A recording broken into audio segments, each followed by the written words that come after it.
Right, so back again, and apologies for if you saw me quickly show up. I completely forgot to switch over to the stream starting screen, but hey, who cares?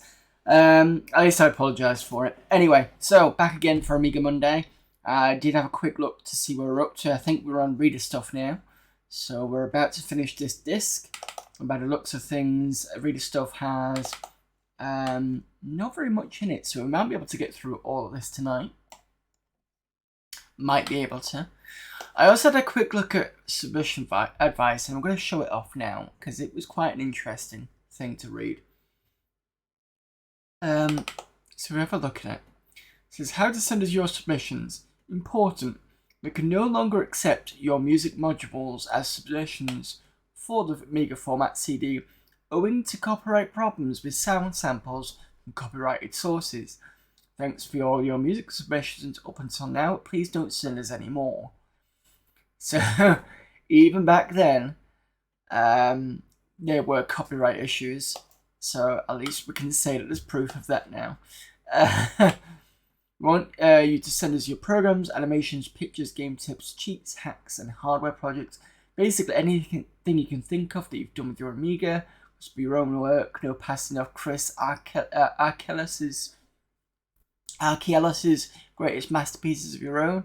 And we needed a variety of things from you in addition to your submission. We need them on your disc. Send us your name and address so I can show you where the prize is. Send you your prize. Is there anything else that looks interesting? If your work requires files such as libraries which you cannot send to us owing to copyright reasons, make sure we know about them so that we can either arrange to put them on a CD or warn our readers about them. You probably do this in your CD README.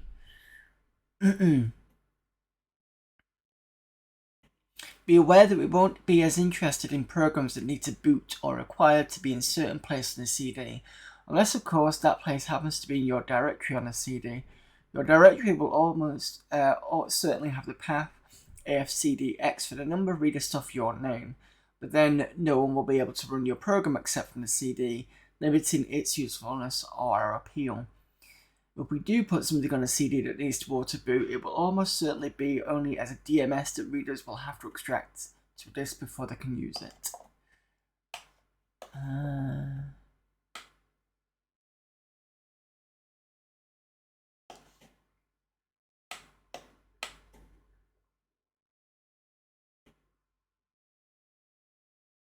You can send stuff through zip disks and jazz drives. Easy Drive, I have no idea what that is.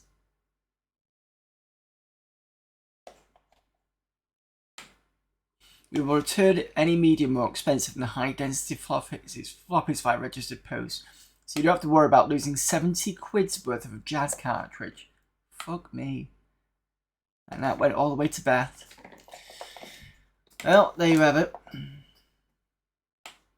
So no more music apparently. Right, what does Andrew Lee have? Perils with Plumbers. This feels like it's going to be a rip-off of Mario.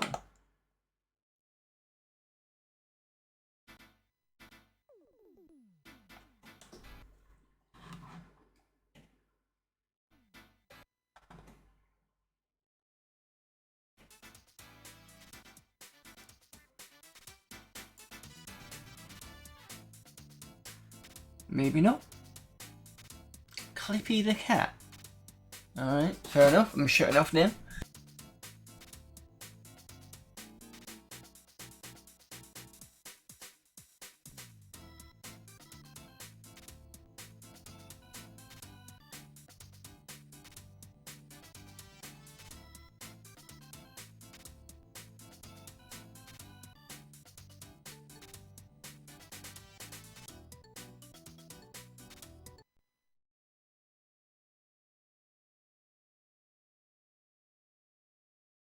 It's a game. I thought it was an animation.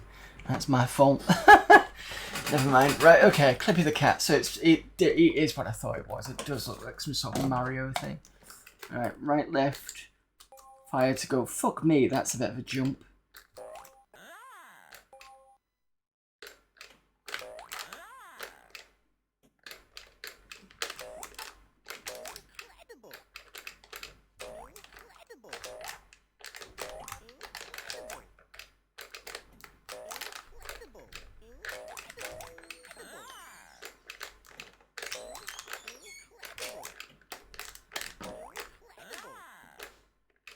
Yeah, this game is not the best written.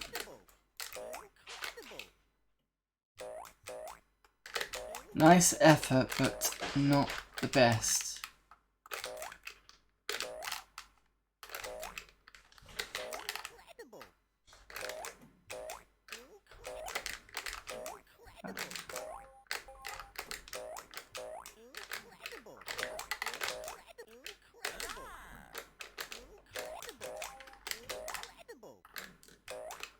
It's nice that they decide to shift the top bit when you jump up there. I don't know how many lives I've got.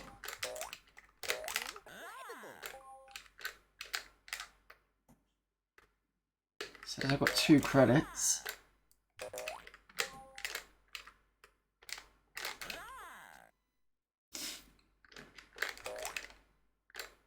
Still got 2 credits.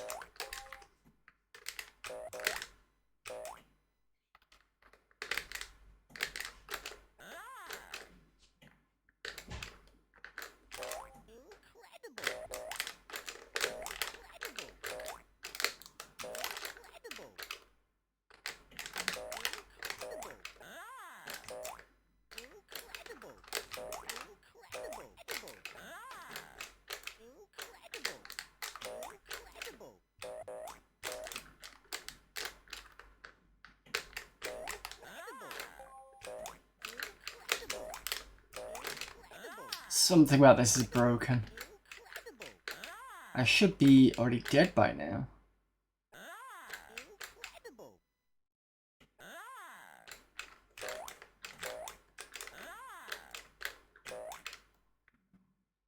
See what happens with the timer.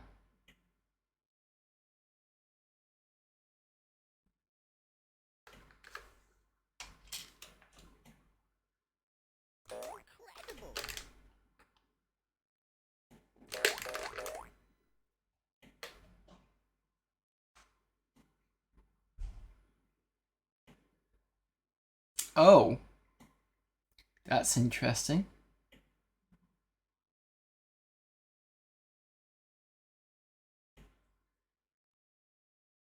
So you don't actually officially die. You've got unlimited lives when you hit the things at the bottom. And the only time that you actually do lose a credit is when the timer goes out. And that timer is a little off because when it goes to the 3, 2, 1, it looks like it's saying 80, 70, 60. So, yeah. Can I escape? Yeah, I can. Well, that's a nice game over screen. Can I get back to Workbench? And it's got the same kind of intro as Total Recall.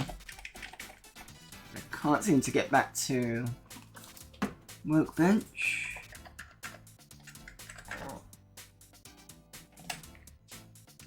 No, I'm just gonna have to do Amiga.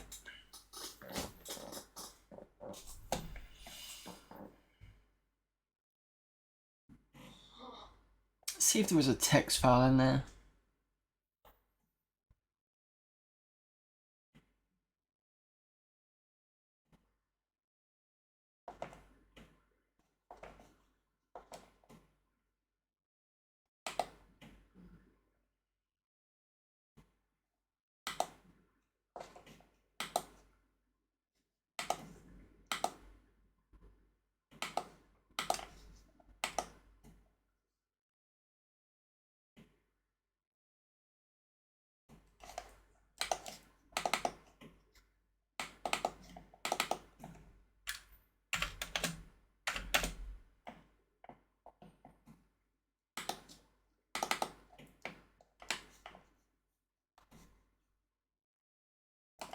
Right, so that was Andrew Lee. I wanted to see if there was a...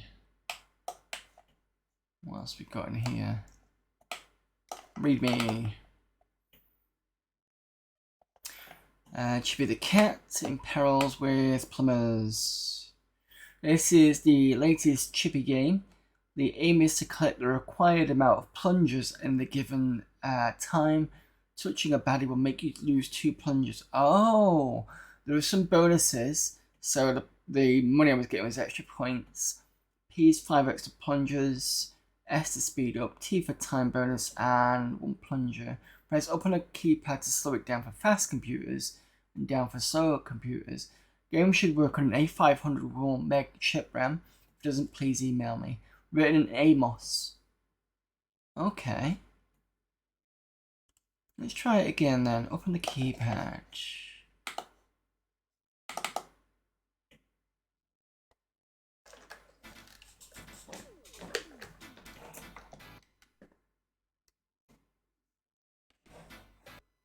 Oops.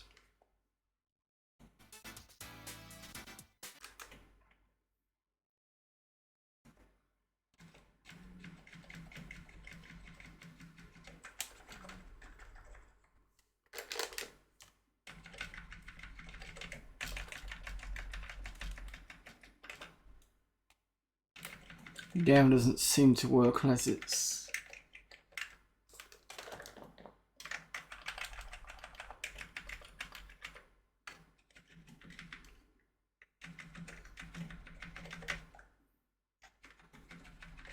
it doesn't seem to work. So I need to get plungers, 5 plungers.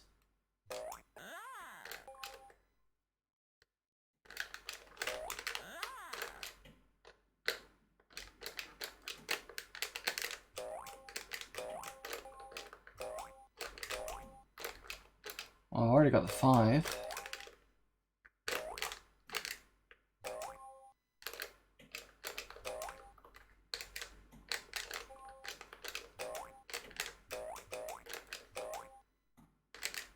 Or do I have to get 30?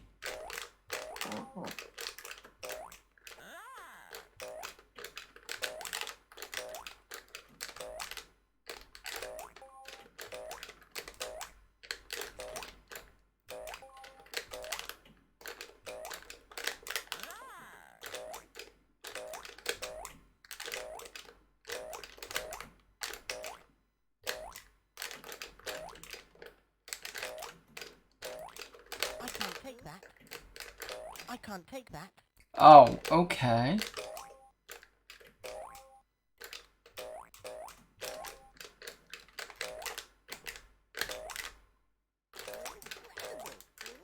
Incredible.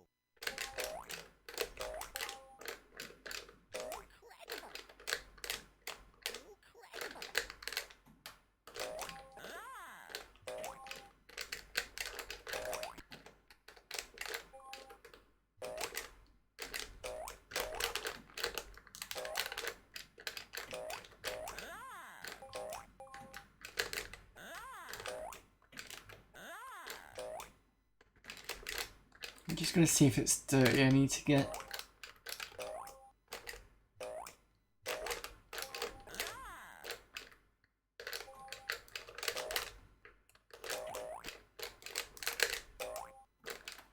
more?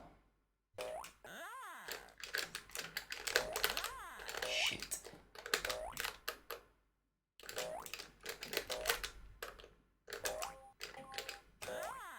I can't take that.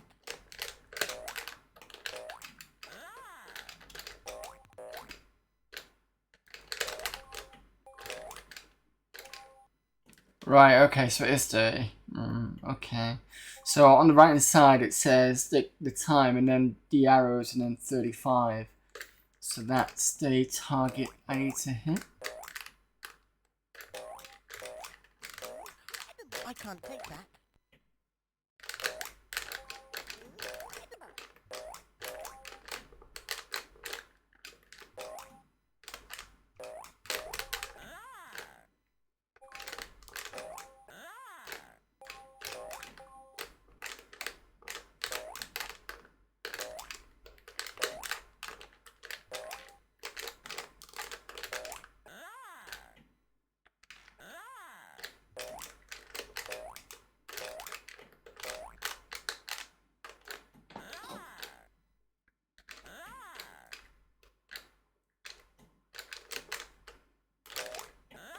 Nope.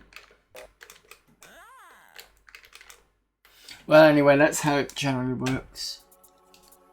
I'll have to restart it again.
Right, so Andre Blomenkamp, AF disk.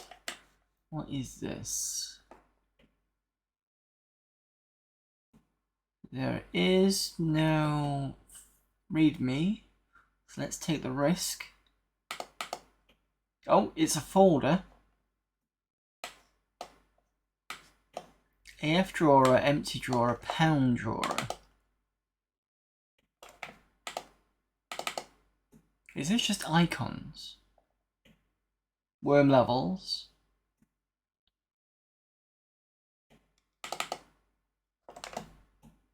So VT I think was put on here some time ago. See if it opens up in multi. So just a standard worms levels then.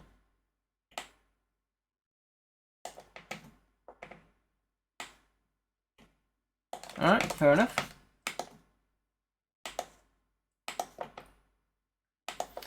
Alright, crystal boil. You've got objects and stuff. Does that mean that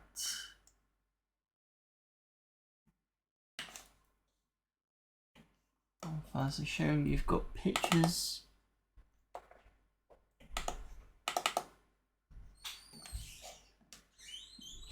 Shift this a bit. Right, so we've got some pictures here. Got README. Oi! Stop it!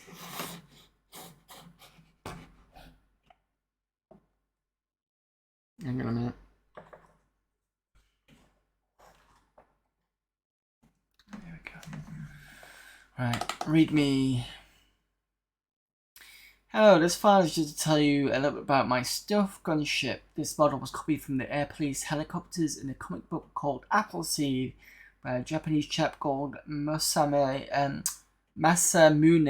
Shiro. Japanese, yeah, it's one of those strange manga thingies that many people seem to get mildly obsessed with. If anyone's got Appleseed 3 American Edition by Dark Horse, or the amazingly big and expensive Intron Depot, I'll buy them, but only if they're really cheap. This model, which obviously is obviously for real 3D, will render up to 640 by 512 grayscale interlaced, or on an expanded 1200 in lampless mode, and maybe shadowless too, and any resolution rendered straight to disk. It only has two texture maps, one for the main body and one for the gun. The map body has HRH written on it, Headlines Revolutionary Group, but for the authentic Shiro look, you should be replaced with police. Also included is Mr. Sausage, a mannequin-like creature. If anyone could make a proper pilot, they could please send me a copy. Muzzle flash, a simple rectangle with lights and a material attached for use with any gun to give an impressive cloud of expelled gases. Make sure it's the right way around and always position it parallel to the camera or look a bit squashed. It just talks about the other bits. Preview section. These pics are from a couple of models that I'll send in when they're finished. Ramp should be interesting when she's finished. I have everything I need to fully assemble her legs, hands, wings, but unfortunately no head. If I can't make a decent head, I'll have to use the last one I made, which sadly has no mouth. Looks far too cute for a bondage vampire type creature. If anybody out there has a fairly low density head that don't mind sharing, please get in touch. Or if you have any advice on making one, contact me, as I would like to complete this model fairly quickly. I've only been working on it for 11 hours so far. Dragon, on the other hand, would appreciate some lizard-like texture maps, which I can't provide as my main monitor is a 12-inch black and white portable telly, which means why my models. This explains why my models are usually a little too tall and skinny. My TV thinks it's a widescreen. Begging section, cue violin music. I have no CD-ROM drive, no monitor, nor even a colour TV, no extra memory, no hard drive, and my A1200 mouse is slowly dying. I'm sure there must be lots of people out there, especially 3D graphics enthusiasts, who have upgraded or replaced their 40 meg hard drive with an 850 meg model, their 4 meg RAM board and 20 MHz FPU with a Blizzard 1230 Mark IV or Apollo 1240, shoved their faithful old Philips monitor under the desk in favour of their shiny new Micro Vitek 1438S. So, you may ask, well, I want your old obsolete equipment. I want it really cheap or for free. It's coming up to Christmas time, the time of the year when I spend measly £25 a fortnight. That's all left of my dole money after my tyrannical mum has taken her rent on presents for the family. And what I will get in return is socks and an X-Farm Christmas card, yippee. See how desperate my situation is? Good.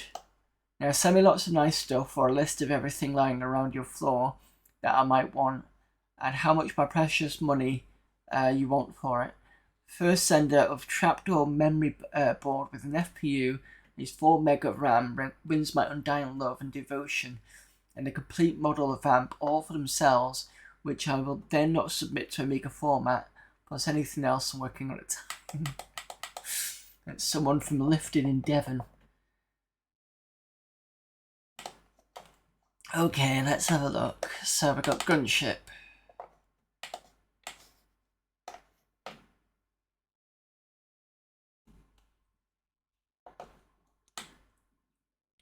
One Man Helicopter Gunship Appleseed Book 1. Doesn't look too bad. Heli 2.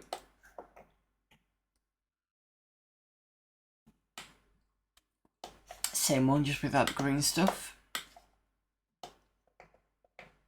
Spider. I'm assuming that is a particular type of... Oh, it's a robot. Mobile robot gun platform from Book 2. Alright. And I'm going to take a swig of something because my mouth is going everywhere.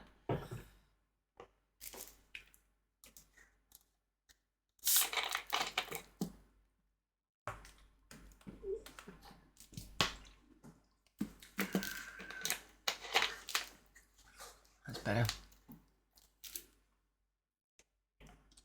Space.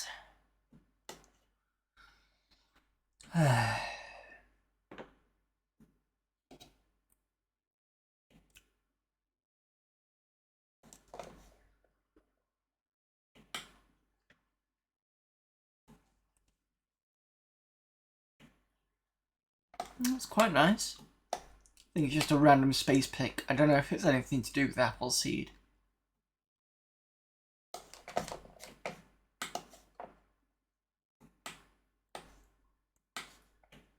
And that'll be another mobile robot thing.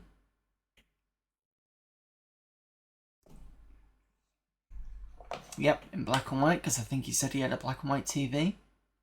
Or they had one anyway. Okay. What's this? Can I open this? Yeah, looks like it.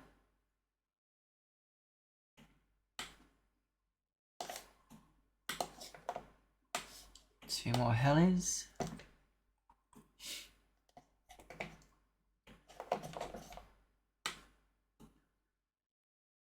bit more detail there. I have to find out what format this is.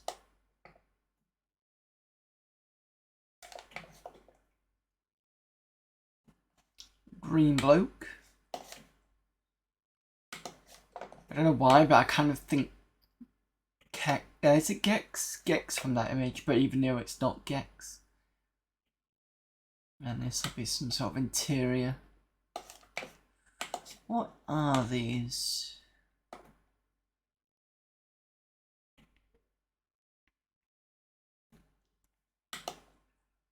Just says View Tech.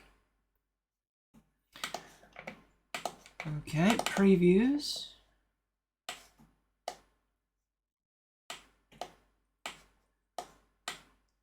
Mortal Thoughts.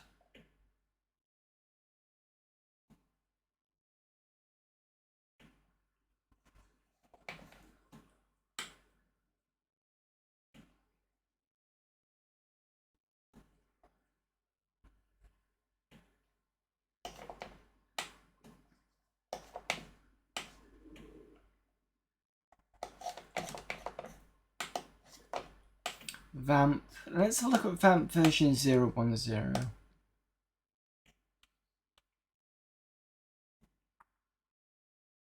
See where we're going with this.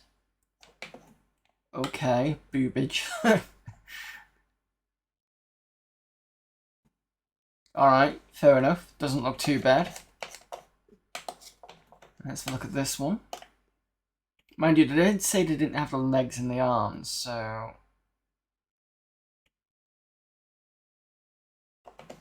Oh, nice wings. That's not half bad as a kind of start.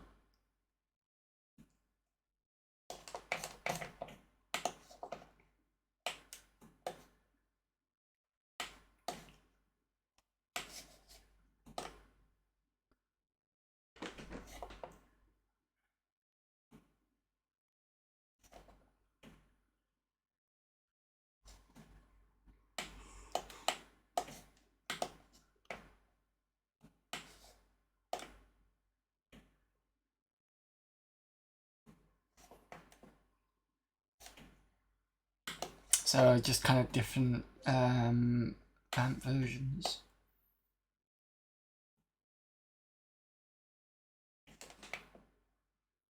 And then we've got the other parts of the middle part of the vampire. Yeah, still pretty good though. Right, so that's Christopher Boyle done. Darren Truman. Scoop the Poop. Excuse me. This is a short animation from a while ago I thought I'd include for your indulgence. It was inspired by a couple of posters that I had contact with during the last Dog Dirt alert. Okay. I hope it doesn't offend anyone, but there is a serious message behind a small piece of humour. The animation can be run directly to the CD with the obvious icon, or you can use the installation script to create 2 discs to run separately from the CD. These discs need to have the correct files, blah blah blah. Don't wish to use the script. Okay, whatever. Right, Darren Truman, what have you got for us?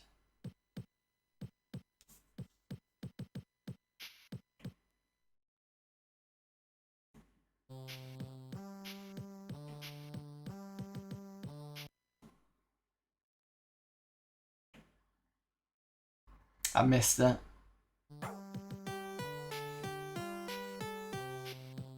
So it's something about wouldn't it be great if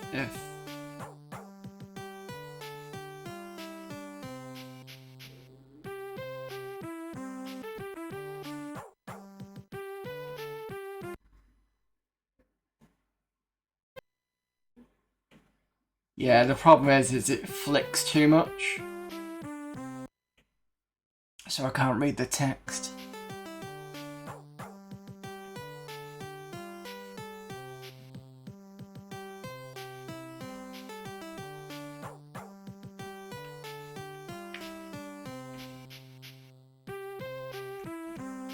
I'm pressing Control C.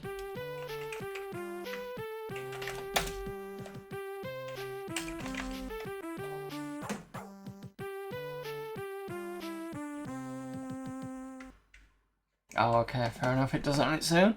Well, that was short and sweet. Fermi Hassani, what have you got?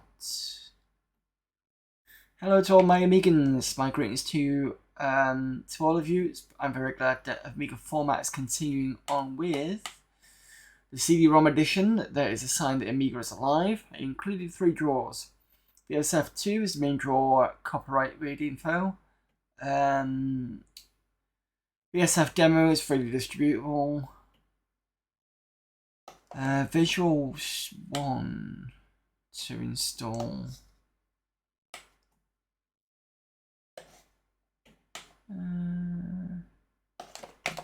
Okay.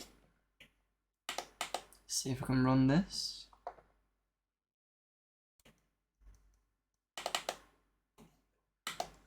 Possibly not.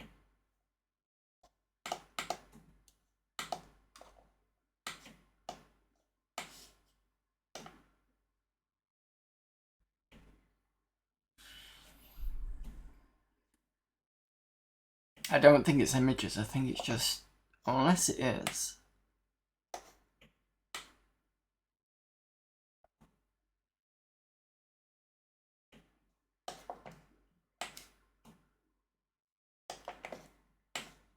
No, I think it's something else, VT.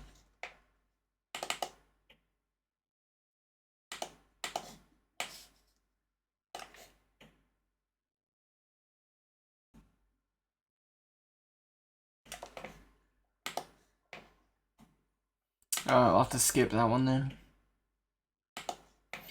Right, what's in the gallery? Got quite a few folders in here.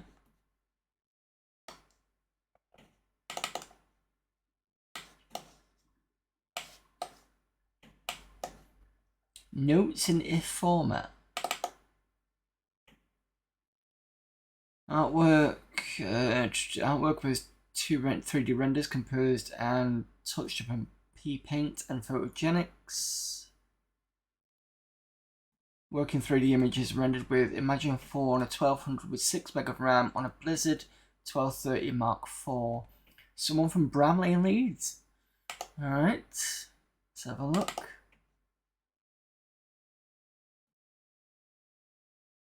Ooh, nice deep reds there. Very nice. 1996 too. Let's have a look at the basic pics.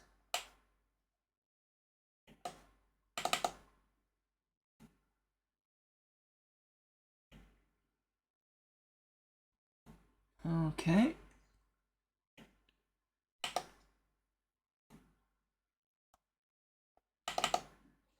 That's laser blast we've just looked at. Right, oh, so those two are kind of separated out. I didn't compose them together. Alright, fair enough then. Kind of makes sense.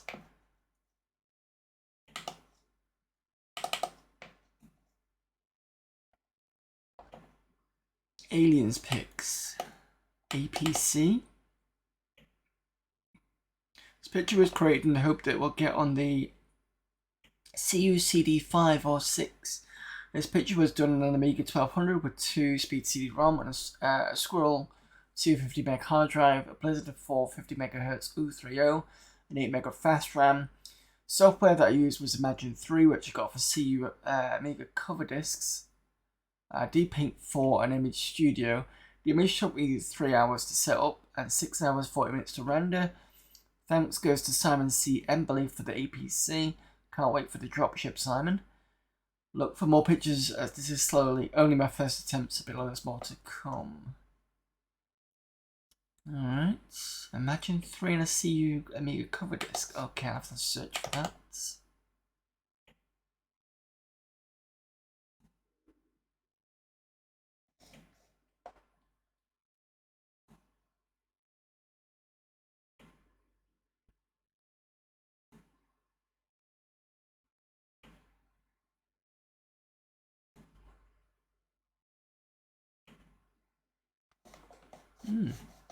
Quite nice.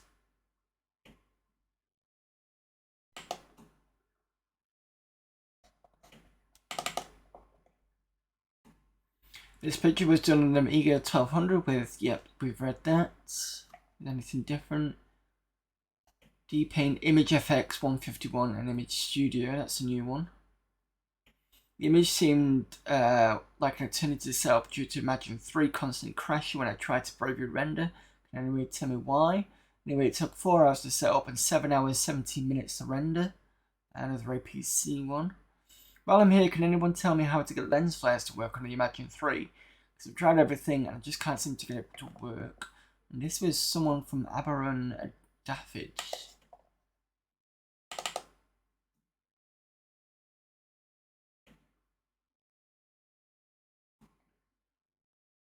Nice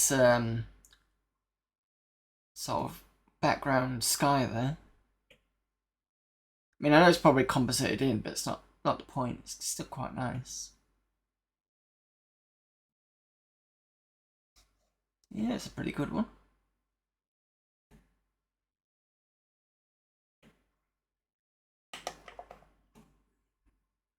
We've got Williams. Assuming this will be a Formula 1. Oh, anything new? Took 29 minutes to render. Thanks goes to the Amiga for being the best computer on the face of the planet. Carl Thomas in West Wales. Obviously same person. Okay.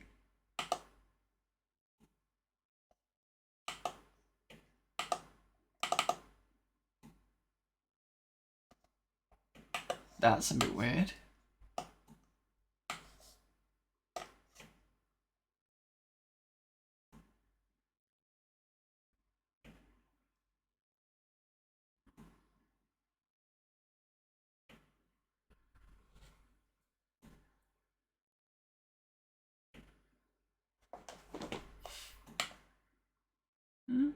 Nice. Bit squash, but still nice.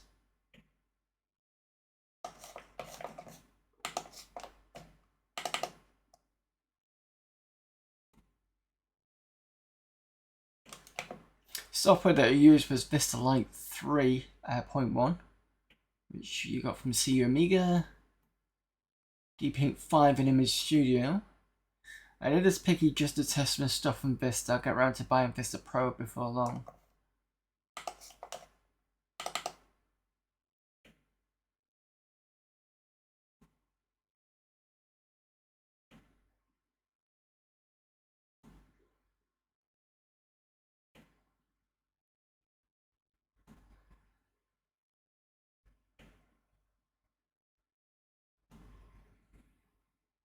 So assuming this is kind of like Bryce for the Amiga.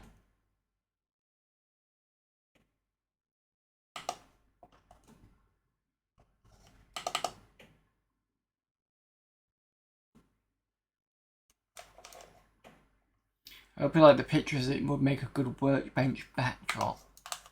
I don't know if it's going to suck up all my memory if they're doing that.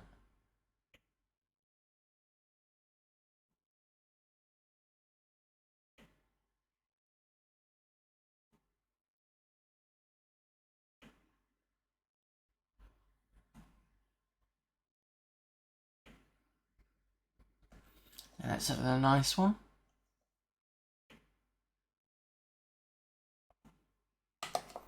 Okay. Where are we on? Dave Higton Mystic. Yeah, quite nice. Reminds me a little bit, this guy here reminds me a little bit of the player character from Rescue Woods. Just with the whole staff thing. And the fact that he's on a precipice there.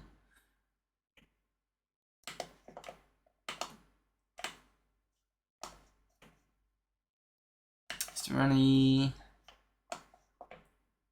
readme? Nope. Okay. Jack Tummelin.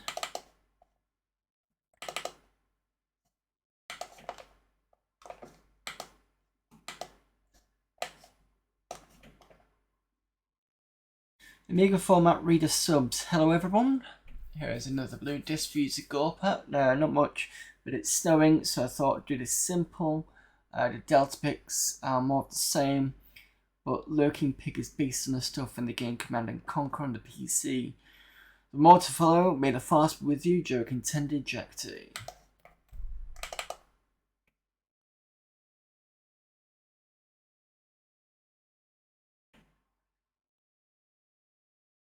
Babylon 5. Babylon 5.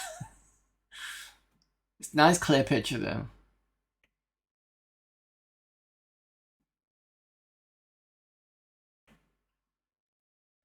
Bit dark on your screens. Let me just, I don't know, it looks okay. I think it's just on my screen it looks a bit dark. Let me just see if I can, because the problem is the setting on this particular device is -11 on the, -11 on the brightness, and I don't know why it sets it for that because it's really silly. I'll just stick it back to,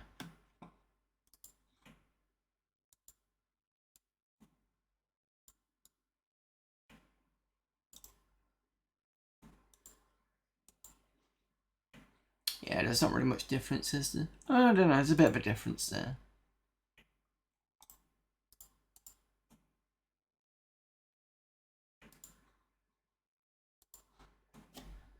There we go.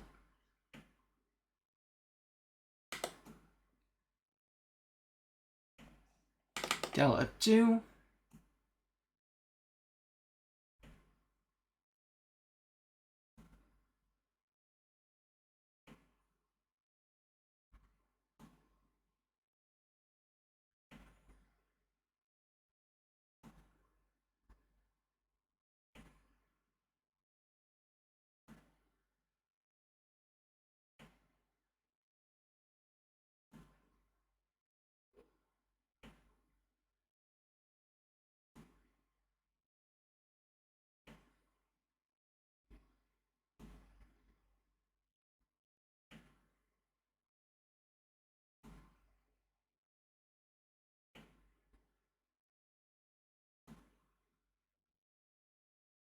I'm assuming the deltas is what they call these particular flyers.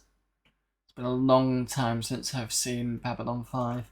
I remember seeing a couple of episodes. I can't remember if I got into it or not. Probably not. But I have got the series, so I do intend to go back and watch it at some point. That's a big picture. I wonder if the other one was quite big and I didn't actually see it all.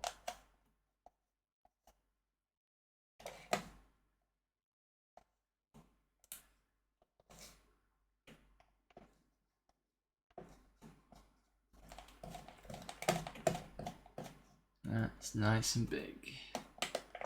Right, let me just double check the other one.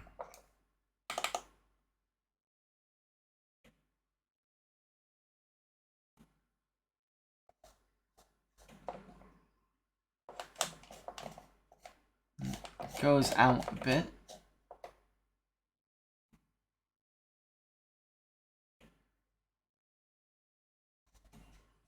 Don't think it goes down though. Yeah, no, okay, fair enough. Right, Lurkin.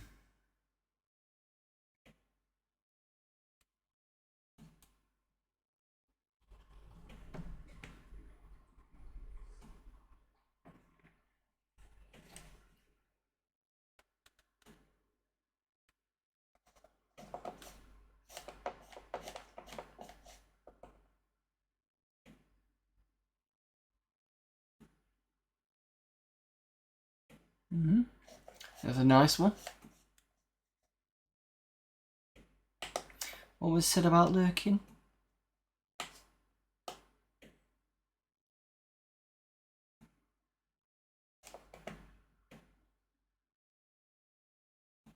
Oh, Command & Conquer. Okay, fair enough. Right, James Taylor. Harlequin Dogs.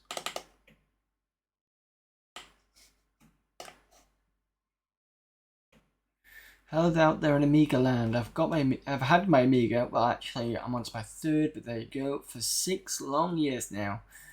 I was recently looking through some old floppies and found a lot of old work I thought I'd lost. I'm an artist. Core, that doesn't sound really pretentious. Core, doesn't that sound really pretentious? Or at least that's what I'm paid for. And since '92, I've had very little time to do personal stuff on the Amiga. Instead, I've used it to do video tiles and special effects on college films. And now I use it to do graphics for CD-ROMs on PCs. The irony of this never escapes me. Or one of the guys I work for that matter, Heineck. So anyway, I dug up all these old and not so old gems. Some aren't as good as I recall, others are much better. Please remember as you look through this retrospective, hey, I started off being pretentious and no stopping now, of someone who's not dead, just like the Amiga. I too am having a slow time of it at the moment. Oh bomb, I think I will start this sentence again. Please remember that a lot of these pictures were done by a spotty, bespectacled 16-year-old who had no social life. The rest were by a spotty, spectacled person over 16 with still no social life. If you can't find any of the pictures, then it's because they don't have icons. Select show all from menus, and they will magically attain some. Say yes, Paul. Use a direct utility. Educated monkeys, you can write to me for any reason. Okay, fair enough. Swansea.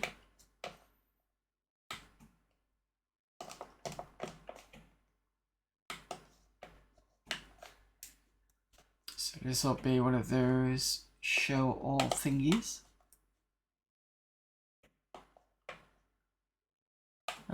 Lots of work. So start with 1990.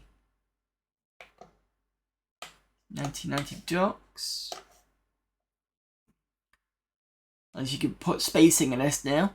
All work created 1990. All work created on a basic 500 Lux Pink 2. All work created at low res 32 columns or less otherwise stated. Animals. Album cover of the Animals, most of possibly the greatest album ever written. And again, Cat Stevens' A Chocolate Box, or anything by the Beatles, Queen, or Wacko Jacko, are probably just as good in my opinion. So I'll shut up. If you don't own it, buy it. Enough said. Dedicated to my dad, may he rest in peace in the house of the rising sun.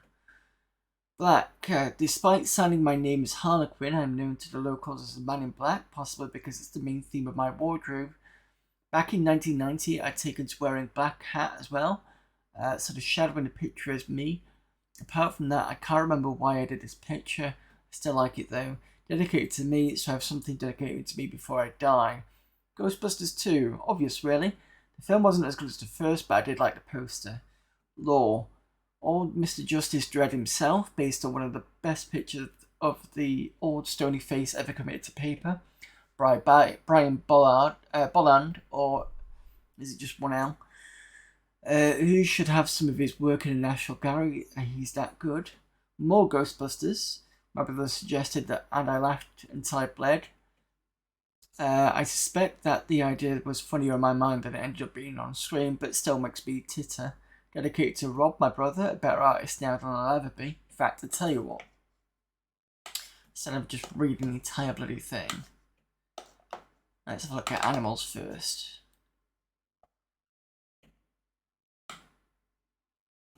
Okay. It's animals. And there was one about him, Black.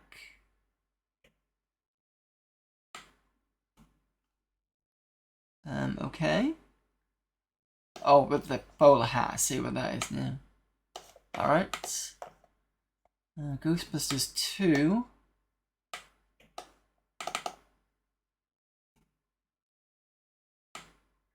Okay. Lore, that was to do with Judge Dredd. That's quite nice. I'm assuming they kind of sketch over something or manage to copy it over.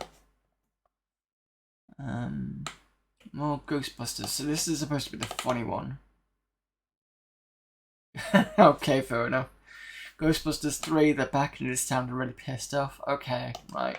I see the whole swearing instead, fine. Punisher, I couldn't draw the gun. I couldn't be bothered to draw the gun, so this is what you got. Marvel's the Punisher looking hard and cool.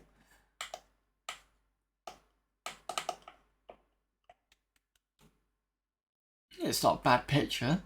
Even the gun isn't that bad.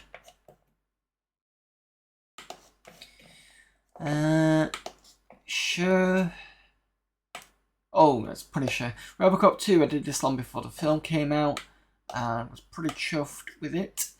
And then I saw the film, thought it did the original film no justice, and proceeded to do Robocop 2, which really should read just Robocop, but I like the green screen Robocop 2 picture. I've done so, I included it and added 2, my favourite ever, picture by me. I think it's bloody great, so there. Right, okay. Robocop 1. Alright, fair enough. And then 2.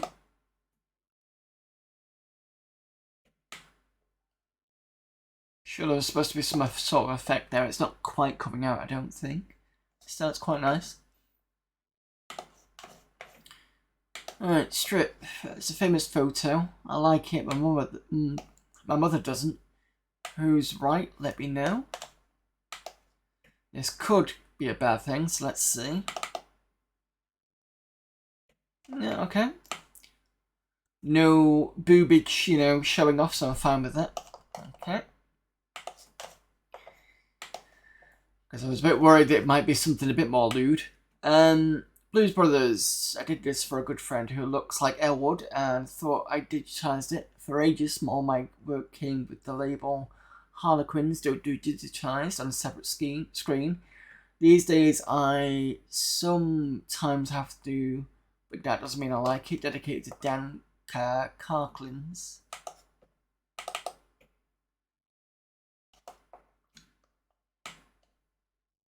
Yep, another nice picture.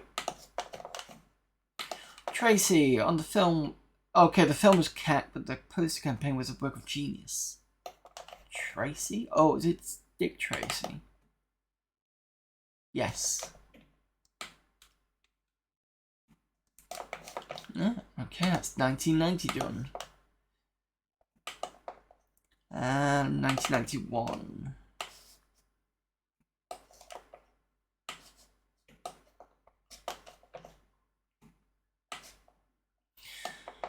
All work done on A500 with half a meg upgrade, running DP2 and 3 in low res, 32 columns, sorry, was it colours? Unless it wasn't. Churchill, Dean and Monroe, all based on a famous people and all part of a series of pictures called Harlequin's Legends, of which I've lost the rest. Monroe is the best and my mother's favourite, I think, dedicated to the old Chrome because she wasn't critical about it. Okay. Churchill.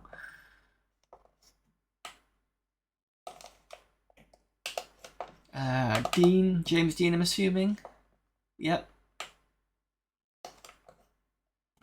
Monroe. Yeah, that's nice. I agree with that one. Okay, Rogue Trooper from 2000 AD. And it's old and nowhere near as good new guises. I haven't read 2000 AD for a long time, since Zenith, book 3 in fact. But I still remember the characters with fondness. Alpha, Dread, Rogue, and Zenith were some of the greatest characters ever. Some of them still are. Dedicated to the memory of Johnny Alpha, the greatest heroes are real in our hearts. Alpha... Yeah, Johnny Alpha, Rogue, Dread. Yeah, okay, so he's explained who they all are, otherwise I'd have said who the others are. So that is Old Friday stuff.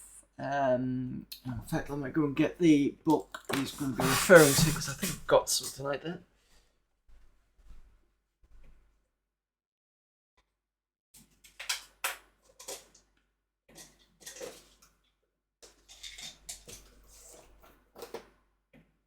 I'm sure I've got it.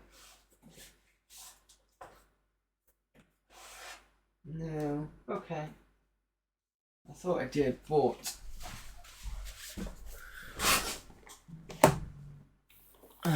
this here is part of the old Friday stuff, so you can see that in the background. I don't think I've got any. I have seen that image before. It's one. I think it's one of the old comics. No, I don't have a. You know when books like this do like a kind of. Oh, is it still at the back? Is there anyone on the? No. Okay. So the stills. I'll show you some of those. Oops. In fact, I'll tell you what. Let me put this in. Let me put this in web stream mode. So at the back, like things like this. That's old school Friday. I think this one's even older. This says Prog 602. I don't recognise this one. And then the other one I've got is Regine, which is this here. I thought I'd have something similar to that. Got some stuff at the back here. Right there. I don't have that particular one at the back, I don't think. No.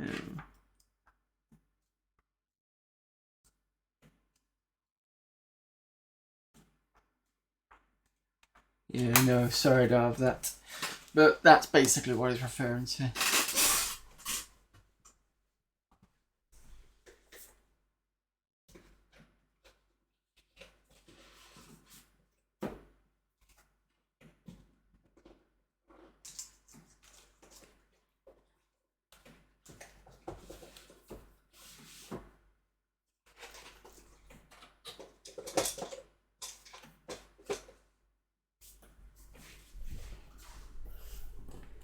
Right, okay. Back to the...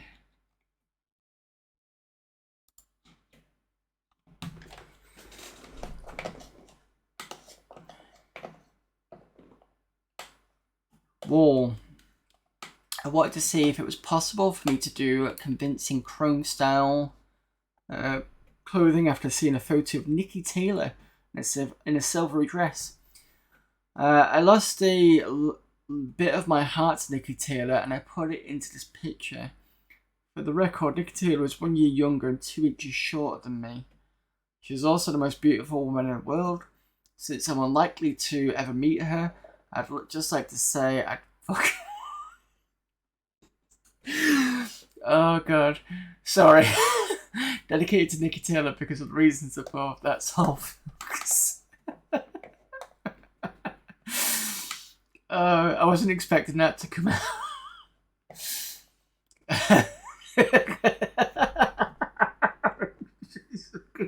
Yeah, exactly.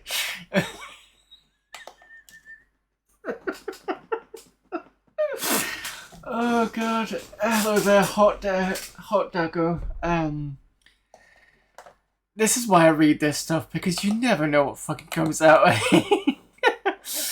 Right. After I've stopped killing myself laughing. 92, 93.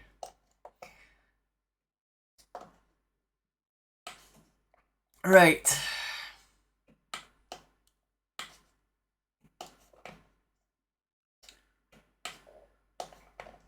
Chances are all these were done on D-Paint 3 or 4, really can't remember. Face, I can't remember doing this picture except for a friend of mine wanted to do it, to use it as a promo poster for his band Leviathan. Since then, the band has split and reformed as Undercut Blues. Sorry, I'm reading this wrong. Uncut Blues, who are bloody good, actually.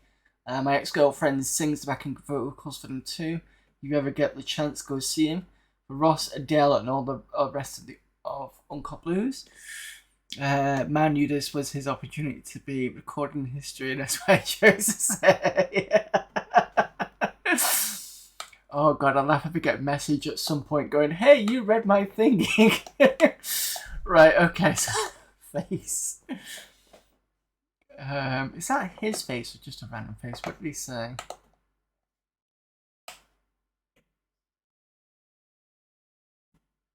I don't think he did say.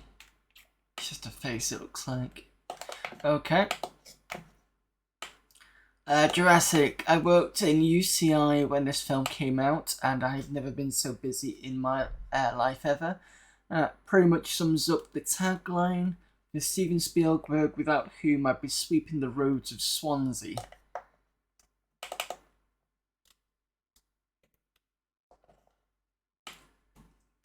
Yeah, cool. Adventure, 65 million years in the UCI. Orion, I want to do something interesting to a tuxedo. Okay. Oh, I'm trying to think of the face. It looks like Mel Gibson. But I don't. The only film with a tuxedo that I remember was Jackie Chan. The Orion Project? Let me just see if it's an actual film or something.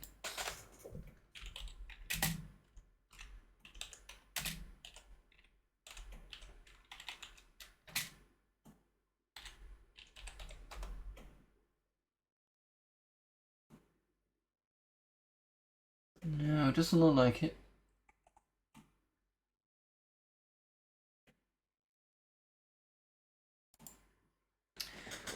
I have no idea, but it's nice anyway. Okay, Sunjammer, aka The Wind from the Sun.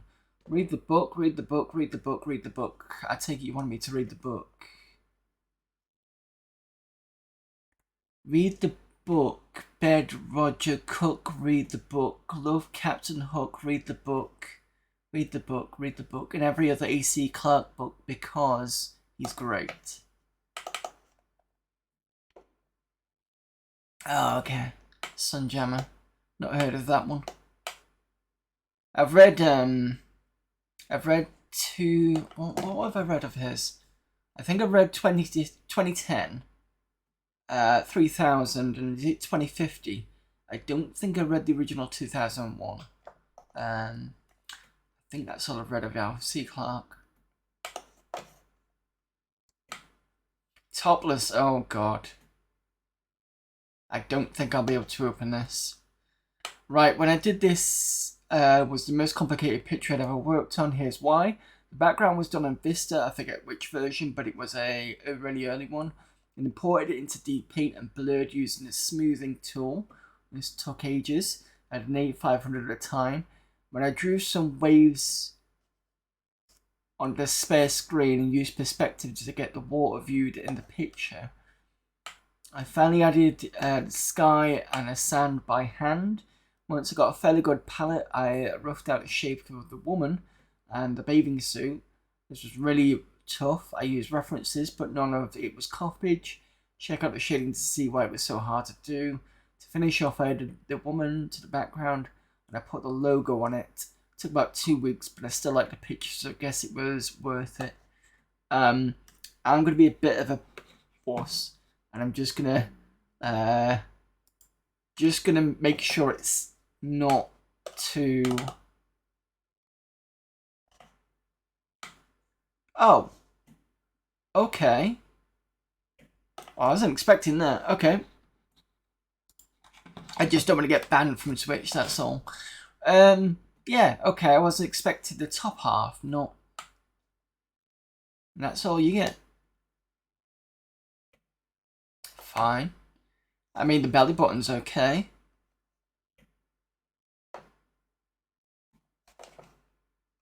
Can't really say much about that, and that's alright. Viking. Just like planes, I do loads of them if I felt that was good enough. This one's pretty hot though. Like most of my work, I did the plane separately to the background, and then combined them later. This as the result of giving me the finished image more depth. Viking is the name of the plane, by the way. Nice picture, again. I know I keep saying nice picture, but they are nice pictures. Whale.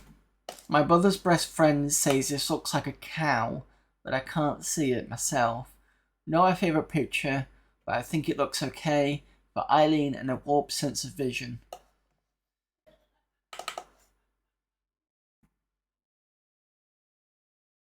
Well, that looks like Free Willy. That's what it reminds me of. A cow? I mean, I suppose, maybe, in a weird way. Like, there's the ears, possibly. I mean, it looks like a whale, but fair enough.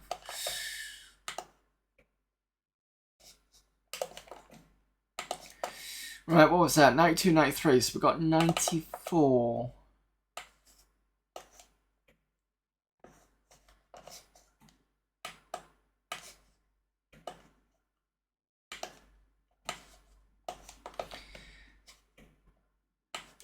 Hello there, Amiga Gamer. Copy that whale and send it to 10 marks, Amiga Art Compo pledge.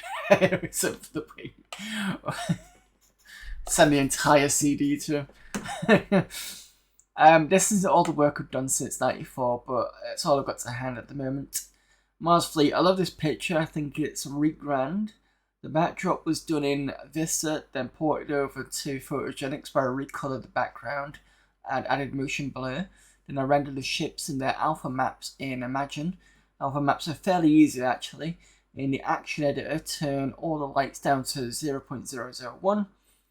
If you just remove them, you get a no lights warning and make the global backdrop white, instant alphas. Back in Photogenic, I put them on the backdrop and added the exhaust fumes. Lovely. Oh, and by the way, because I keep forgetting, TTS is on at one channel point, and it's only because I've been doing VR streams recently that I've been putting it that way. I've been meaning to reset it back to the 1000, but for now, until VR the VR streams get turned off, it's probably going to be just for one channel point. So my recommendation is use it while you've still got the opportunity to use one channel point, to be fair. So if you're wondering if I'm being an arse about that, it's not. It's just I've kind of completely forgotten to change it, but I will be changing it back once I finish the VR stream. Amiga_gamer says that probably wasn't a good idea to tell me that. I thought you would have checked, to be honest, because you usually do come on with a TTS. And the only reason why I put it on for one channel point was because when I'm on VR, I can't see the screen all the time, and I can just about see it when I look under like that, or I can lift my camera up. But I thought it'd be nice for me to drop the price a little bit. Anyway, Mars Fleet, yeah, that's quite nice.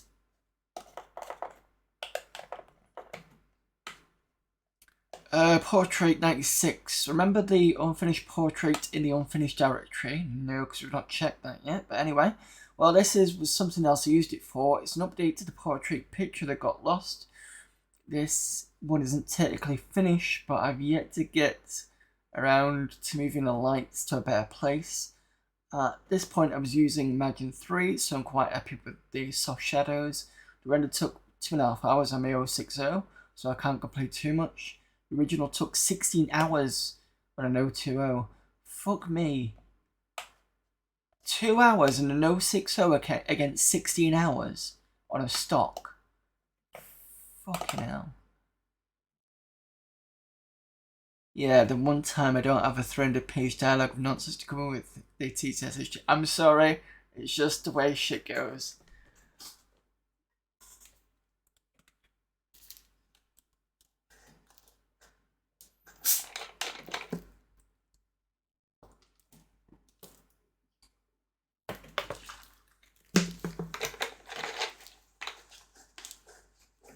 Sounds about right. The later chips had better memory management and pipelining. Know all about the clock speed.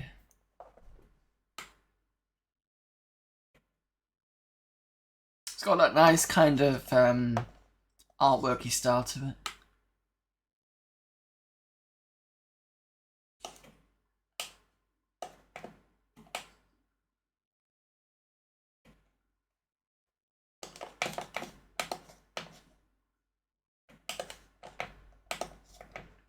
Right, unfinished. Boba? Is that going to be Boba Fett, perhaps? Indiana Jones, maybe? We don't know what the year this is. One day, maybe I'll get around to finishing these pics, and maybe again not. Then again, maybe not, sorry. As it goes, I have already finished 2 pictures using these bits, Portrait and TARDIS, but I lost them in a freak zip drive incident. Dang it to hell. If anyone out there in Amiga land passionately wants me to finish any of these pictures, write to me and I'll see if I can fit it into my horribly busy schedule. Then again, why should you care? For the record, here's some info on the pictures. Boba. Yes, I'm afraid it's JPEG'd. Not that that should be a problem these days. There was going to be a picture of the second hardest man in Star Wars universe after Darth Vader. I was inspired by a comic strip my friend Rolf Wilson wrote called Boba Fett Rocks, which was horribly funny. He did another which went like this. Darth, gosh Boba, you're so hard. Barber, I know. I'm harder than that Bruce Lee and Wolverine off the X-Men put together. Darth, that's really hard. Well, I was amused. Okay, format JPEG, programs, photogenics and depaint.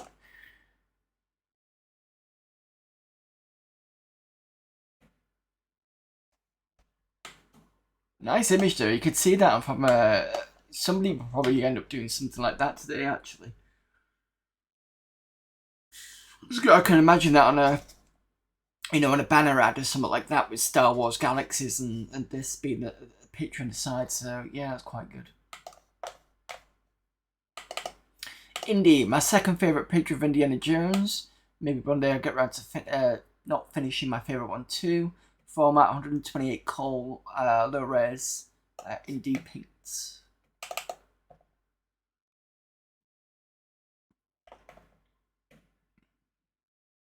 That's from Temple of Doom. It's a really good one. Jeans, this one is actually finished, but it's a bit too small to include as a full picture. Why did I bother? Well, I had this tiny New York skyline I had done for a friend. He bet me a tenner that I couldn't do a decent picture of it in 15 minutes. He was wrong, I was richer. I also had a nice picture in the paper of an American looking girl in jeans. 1 + 1 equals a nice picture too small to count as finished. Still, I sort of got paid for it. 32 col D paints. Oh, okay. That's pretty good. That feels recognisable for some reason, but I'm not sure why. And these will be the Twin Towers, I'm assuming. At least one of them is.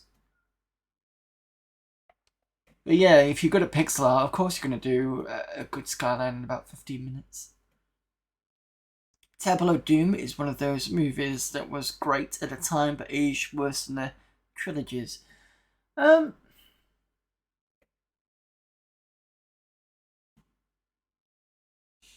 suppose if you look at all 3, possibly.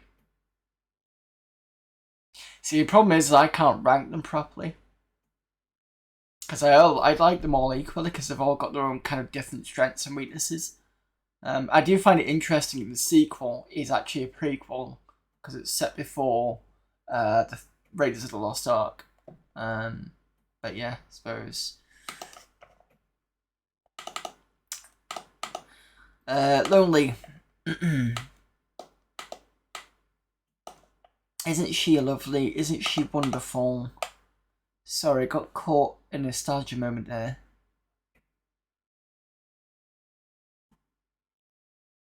For some reason, when I said that and thought about it, I got James Blunt in my head for some reason, despite the fact that he hadn't even sung that song yet. I don't think those are the lyrics, but it's very familiar. Not familiar, similar to those lyrics. I saw a picture of a girl with no top on in a magazine once. No, not that sort of magazine. It was really tastefully done, so I had to go at doing it. Fortunately, I lost the magazine and couldn't be bothered to do any more without reference. If anyone's got the picture that it's based on, pretty close to the original, but please send me a copy. 64 col low res RBM. Right, just give me a sec. Try and make sure I'm not going to get smashed for showing this. Oh, no, it's fine.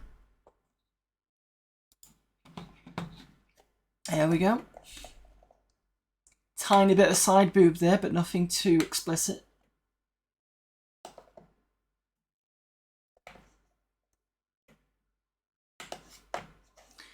Portrait. I finished this one once. In fact, AF should still have a copy. I submitted it to the gallery about the same time as my picture of Arthur V.C. Clarke, but it got lost. Basically, I built a picture frame in Imagine, but needed a picture to put in it. This was the picture, oddly enough. 64 coal. On D-Paint again. Oh, okay.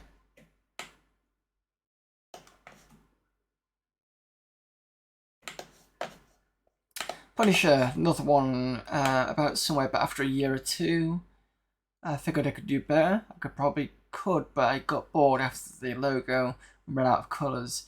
That was a while ago, so I may just finish it yet. More deep paint. Yeah, that's pretty unfinished, but that's kind of quite nice.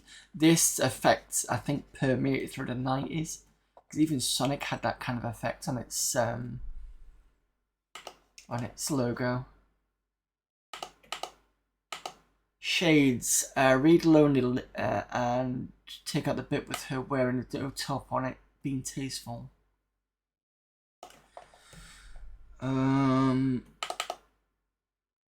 Okay.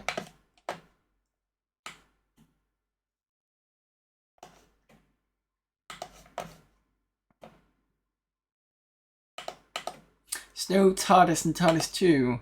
If there was ever an underexploited idea, it must be that of Doctor Who. I mean, what a great idea. Some eccentric weirdo has a space-time machine in the shape of an old police box, which is bigger on the inside than on the outside, and that's just for starters. Sadly, the BBC's budget rarely did the script justice, and the American script couldn't do the budget justice. Oh well. The two TARDIS pics are from an Imagine model. At the time, I had 2 megs, so I could only build 2 sides of it. That was superimposed onto the background to form the final image, which I lost. If anyone's really interested, AF should have a copy of that too, but I doubt it's really worth them digging it out.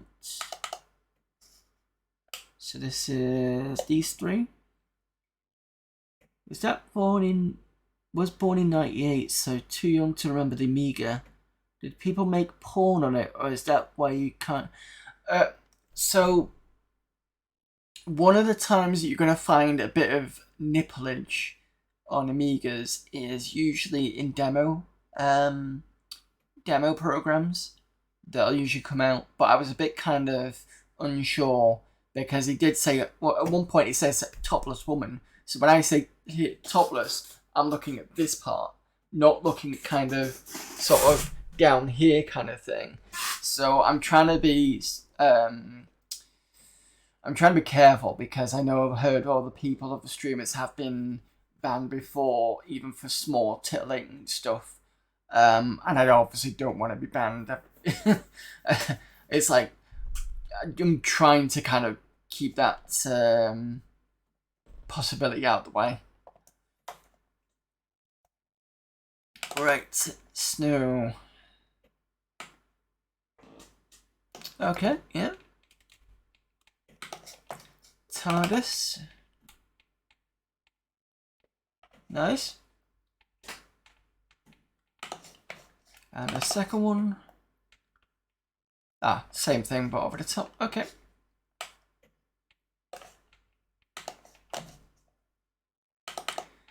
White t-shirts. See what I had to say about the lonely one. About the same more or less applies. Alright, so they should be okay. Yeah. And if I remember rightly, this is when artists go and do sort of what do they call this? It's is it monochromatic, where they've got one colour but it's all different shades, and I think it's a way to kind of remember what shades have been using, and they kind of do it that way and keep a record there. I think that's why kind of that's at the top. Yeah, like a swatch. What's the technique? Is it monochromatic, or is it when you use the same? It's like this, it's like a brown or something like that, but kind of like different shades of it. I think it is monochromatic, something like that. Anyway, so that is James Taylor's folder done. Keith Hannon.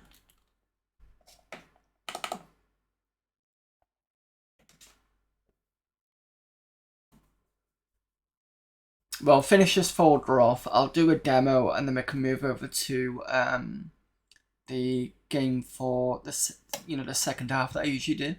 I was hoping to actually finish this today, but I completely forgot about the gallery. So.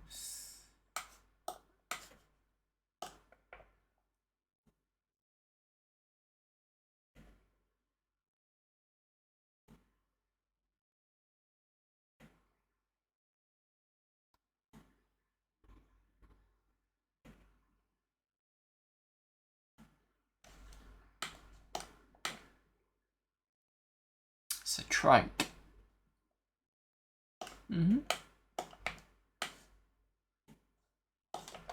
Cool. Is there any readmes? No, there's nothing in there. Cool. Alright, moving on. Mark Sheeky. Got some text data interference. A holographic interference program created by an assembly program that I programmed ages ago. It was supposed to be a Mandelbrot fractal, but came out very wrong. From Crew in Cheshire.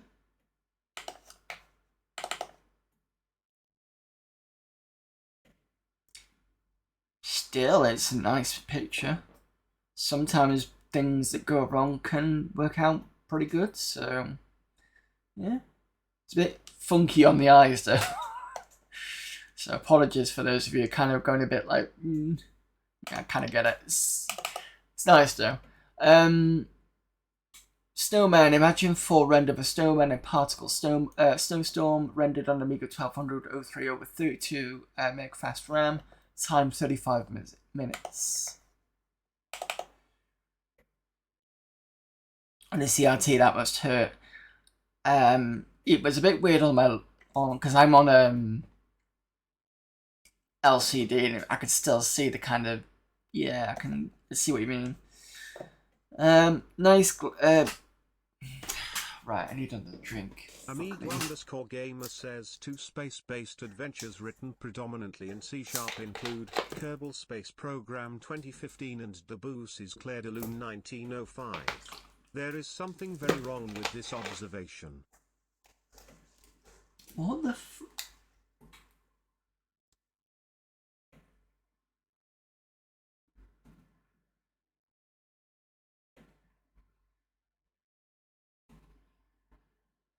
Space-based adventurers in 1905?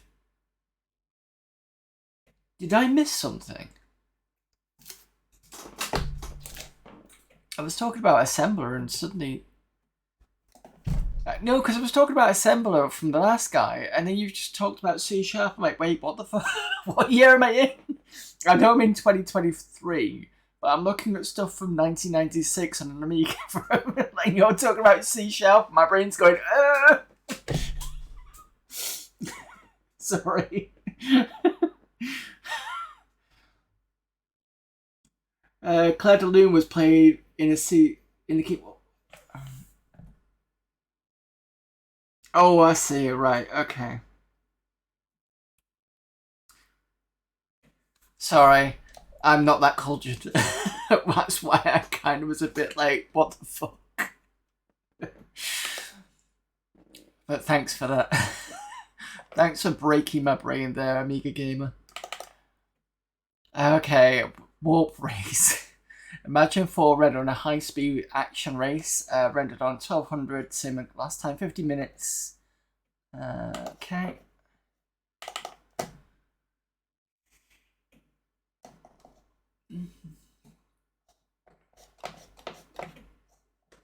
This feels like something you'd see on the cover of some PC 90s. Actually, you probably see it on the cover of the 90s Amiga game as well. You know, like a Amiga box cover or PC cover. Probably more for Amiga. Right, and there's that Shiki, so Martin now. Last one, and then we can look at some demos. The picture was drawn entirely in Deluxe Paint 4 AGA. I followed a tutorial way back in AF65, and then hand-painted, smeared a smoother picture to get an underwater effect. Changed the fish tank from 2D to 3D. Took about 10 hours to create. I think it was worth it. From someone from Whitwick in Colville in Leicestershire. Mark Shiki did a bunch of games to music. I think we tried some of his games to Rotten Itch. Ah, okay. Have to send me a link and I'll have a look. This just gives me vibes of Moby Fish from Windows 95, to be honest.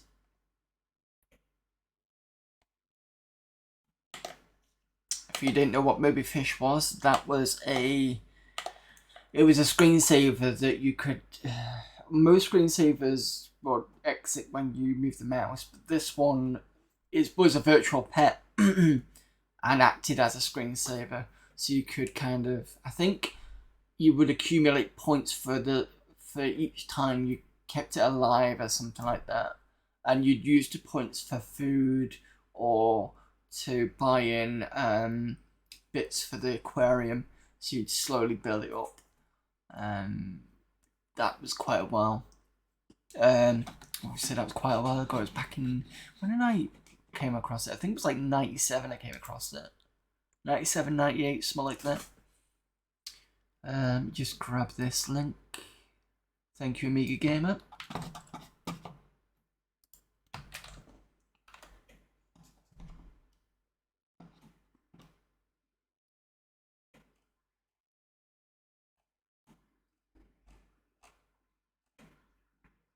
Cool, I'll have a look at that after the stream.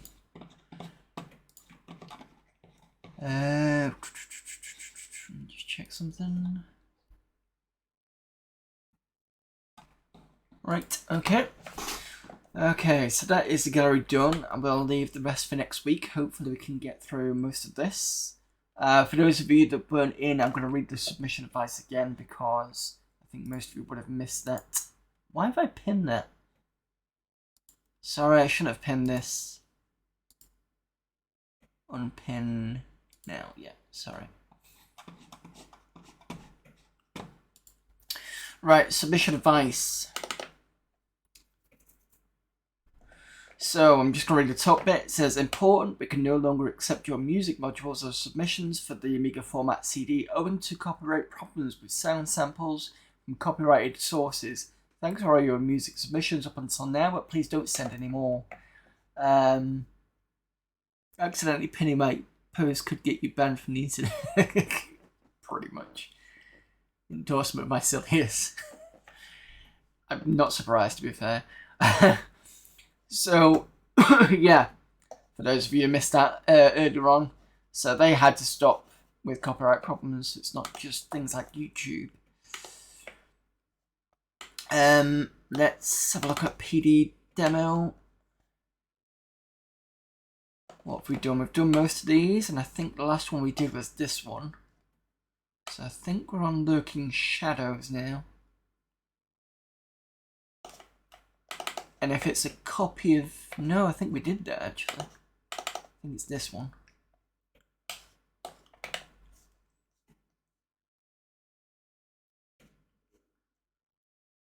There's no... Checking if there's a README file in here.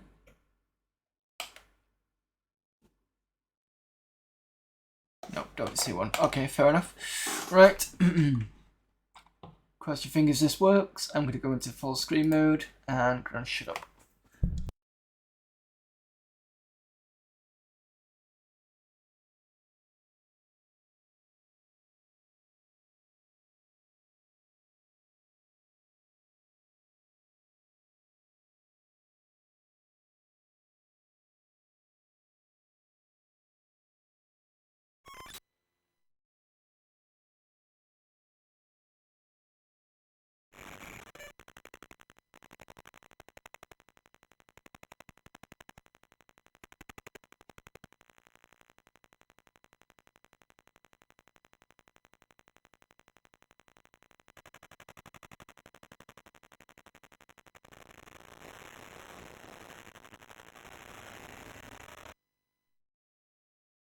I don't think that was supposed to happen. Give me a sec, let me reboot, and I'll jump straight back into it.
I think this is another one that's crashed because I can't. Oh, I can? No.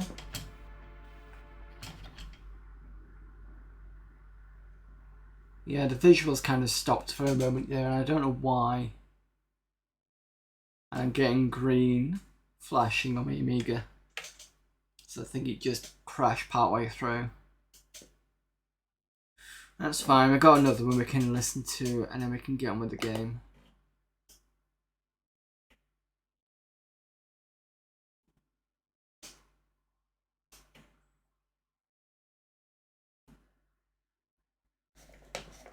Won't take me long to set up.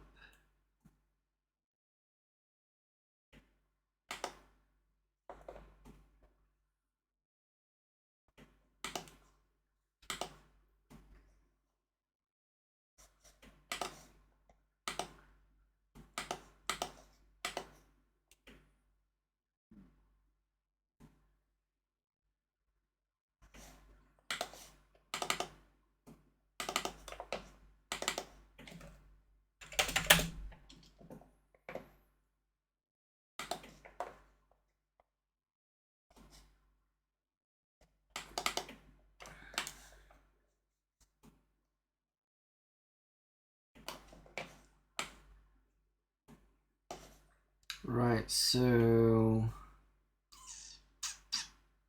fact, yeah, I said I'll do this one. I was gonna leave this till next week, but I might as well just do that one next week. All files. So let's look at what's in the README. Right, check the microphones. Yeah, okay. Normalize version 2. Network contribution to the Euskal Party 4 held in Spain. Only tested on a 1200 030 50 MHz, 16 meg, and plain 1200. Please boot without startup sequence or check memory available.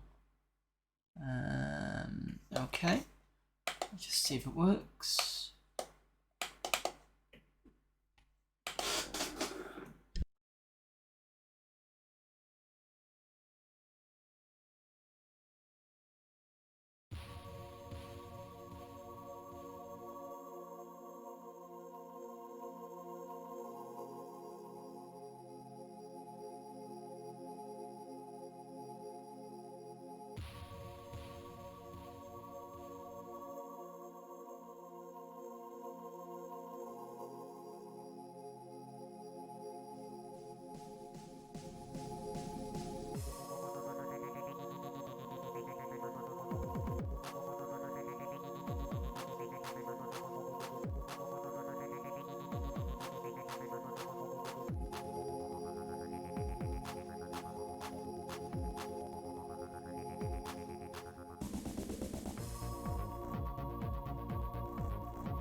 Really sorry, I had to cut that one short. I mean, I know you're supposed to give credits, but Jesus Christ, how long was that bloody credits list? If somebody wants me to show that one, I can do it again after the stream. But yeah, nice demo, but I think the credits were a bit too long. Right. Okay. So I'm gonna do a reboot, and then we can do the main game of today. Just eject. Oh, I'm gonna before I eject this. Let me stop me first. Check that.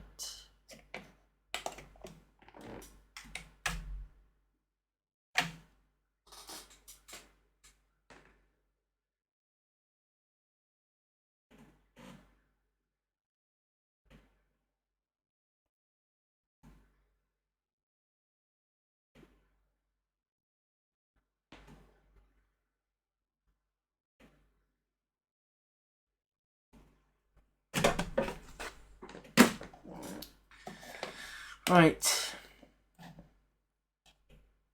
Let's get this bad boy loaded up. So we were on level 8, if I remember correctly from last week. And it was a bit of a bugger.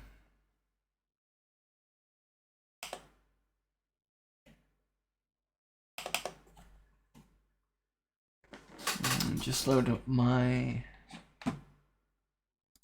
Where did I put it?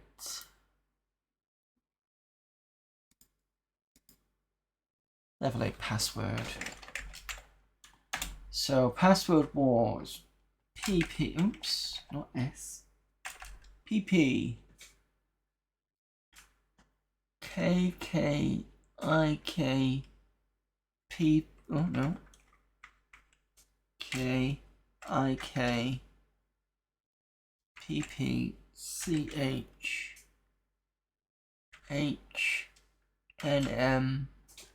FEN. There we go.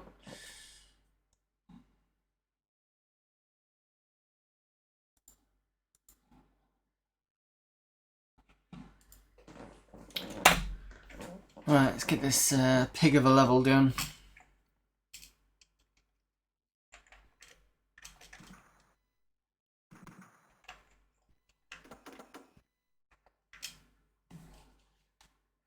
The problem with these earphones is they're not very high in terms of listening to volume. You should be okay there. Yeah, it's about as high as I'm going to get it in my earphones.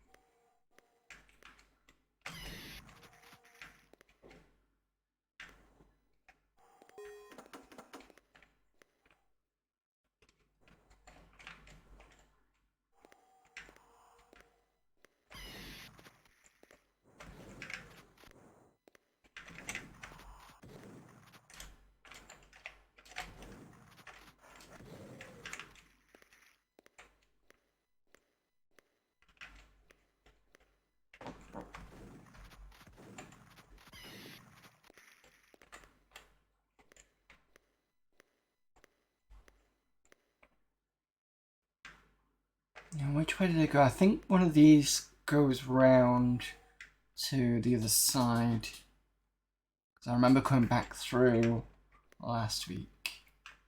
Ah. Wrong key.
some lucky shots on occasion.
Shit.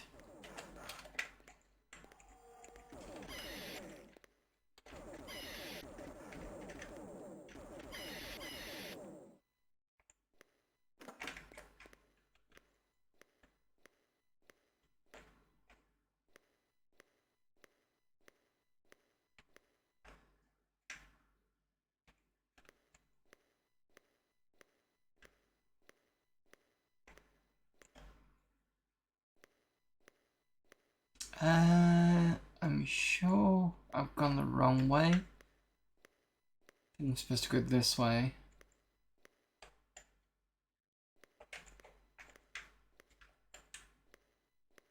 There we go.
Right, in there's going to be some weapons, but I've got to be careful.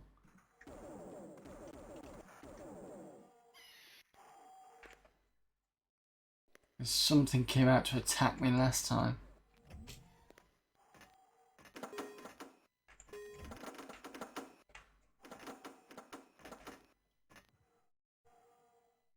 Yeah, that thing.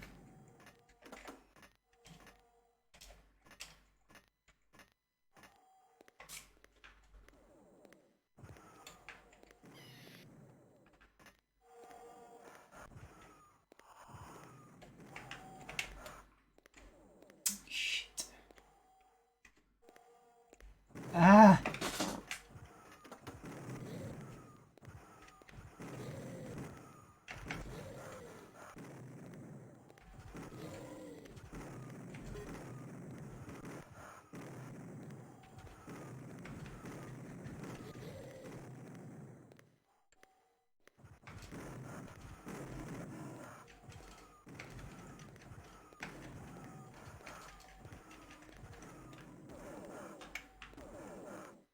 Come on, grab that. And I'm out of fucking earth.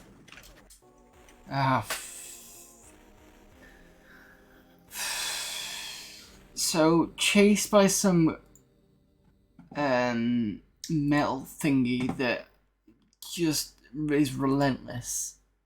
And then I've got two of the things that are throwing the grain bits we've come against before. They're quite tough to defeat.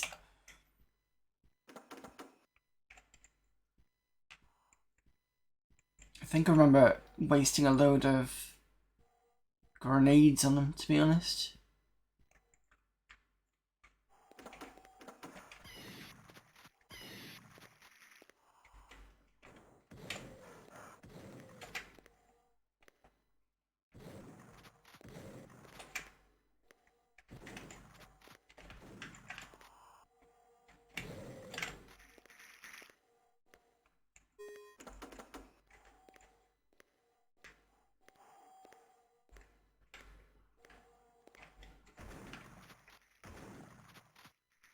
Look at the power of this shotgun. It's the second gun you get, but it's probably one of the better weapons because you see me with the laser, and the laser doesn't seem to give much of an impact. Mind you, I don't think the grenade does either. Because I think it attacked the breed, you know, the smaller ones, with the grenade launcher, and it didn't do much. Oh, that's where the green one is. Okay. That's going to be useful.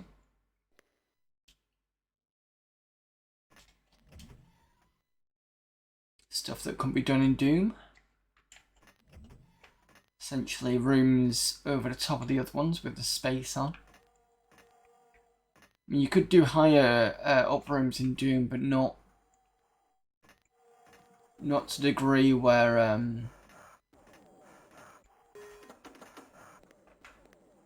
there's space underneath them.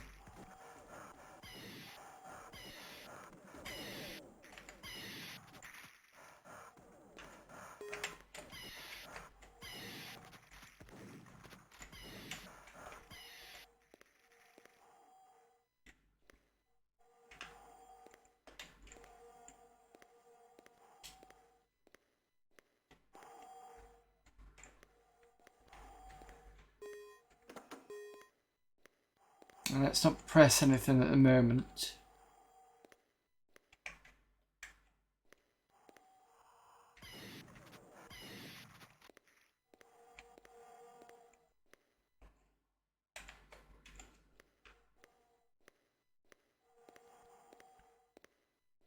Let's use the green one first. What does that get us? Health.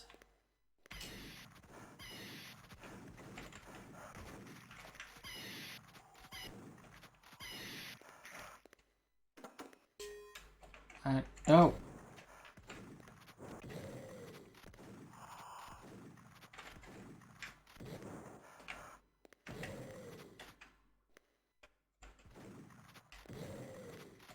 I don't know how to get past these.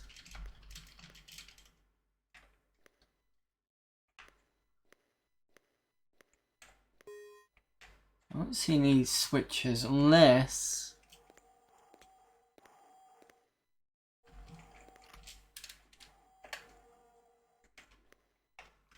on.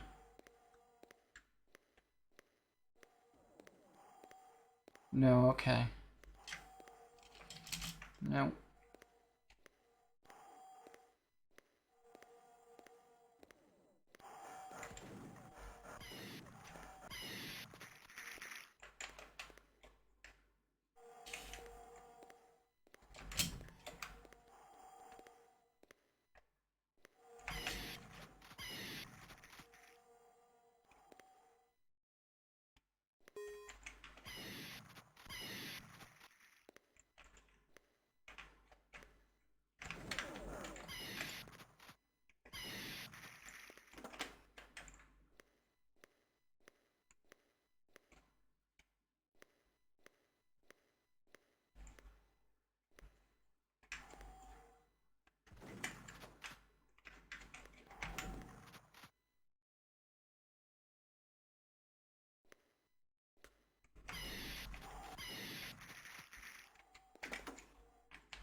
Leave that there. I got much in the way of shotgun now.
Right, okay, so we got the red key that gives us loads of weapons.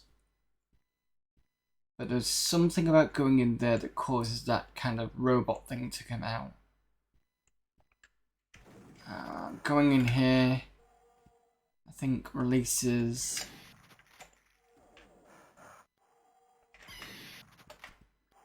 the green things that are quite hard to kill.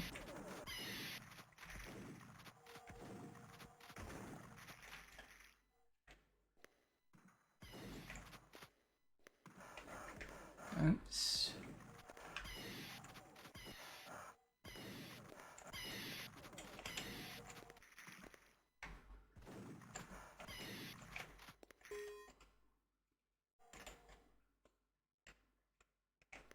So I think they're going to be a bit further on.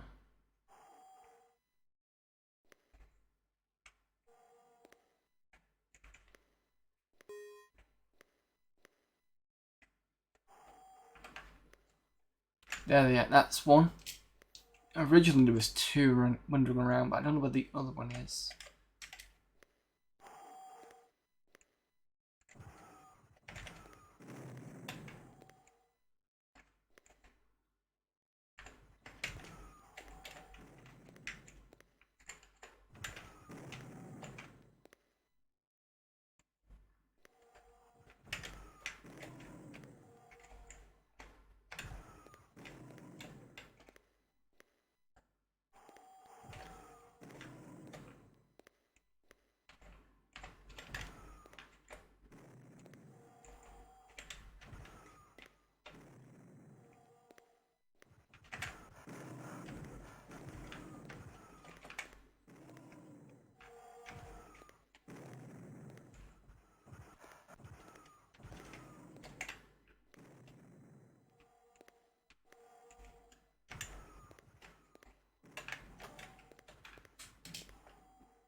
Did I just get shot by someone? No.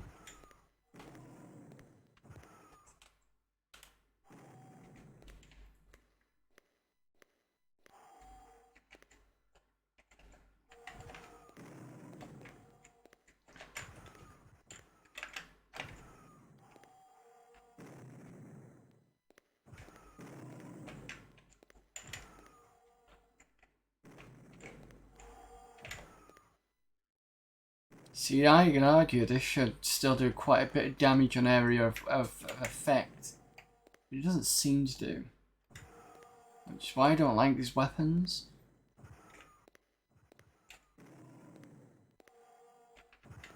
And I kind of rely on a shotgun.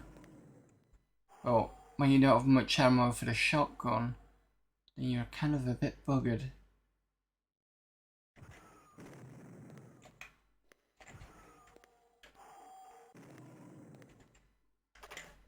And I'm out for that. Oh! Oh, fuck. I thought I was being shot at. Hang on.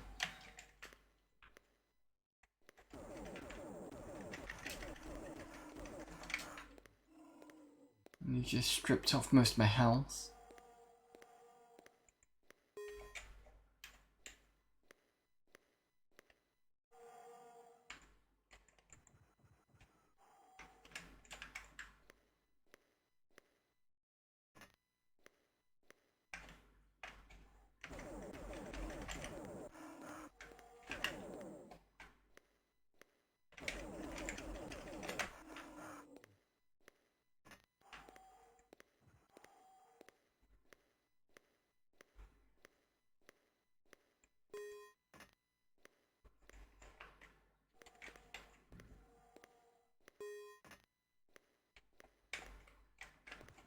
Yeah.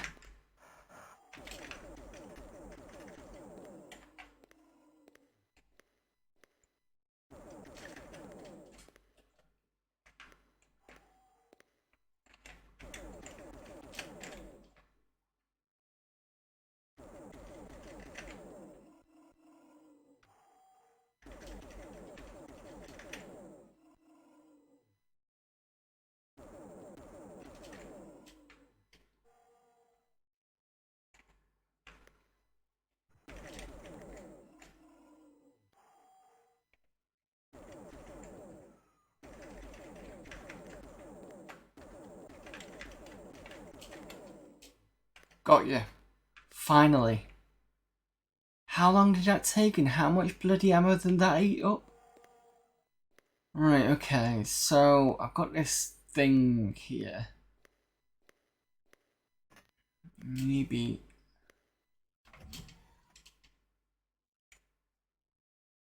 see what happens when I go here. Maybe it's when I pick up the yellow key card.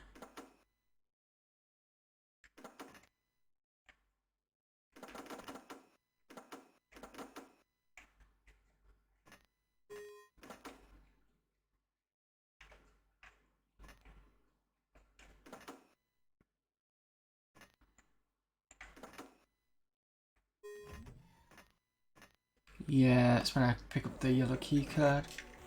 Oh! So I died because the one thing it throws out as part of its weapons is grenades. So it works for me, doesn't seem to work for everybody else.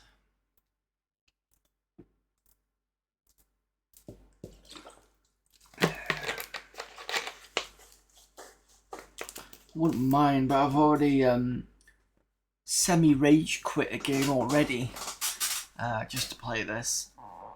I got most of the way through it, and I do tend to return back to it, so it's not a proper rage quit. It's a game called On Escape, and it's a really nice. Well, I say it's really nice. Excuse me, my chair. It's a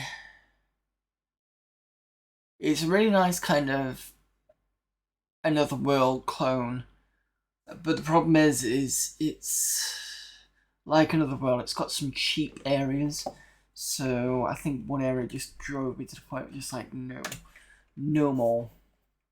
But yeah, like I said, I do want to come back to it and kind of finish it off.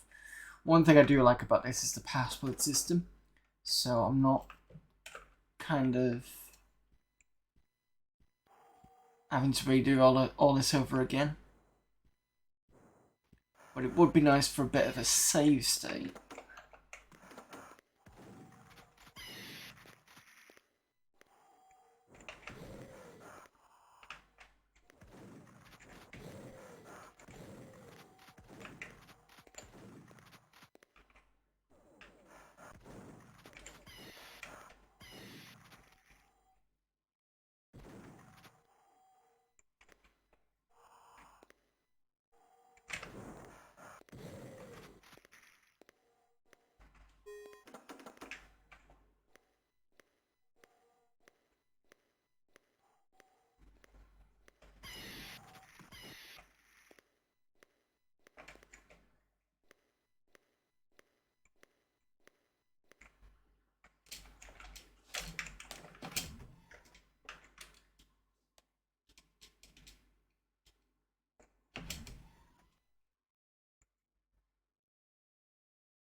I might as well go this way.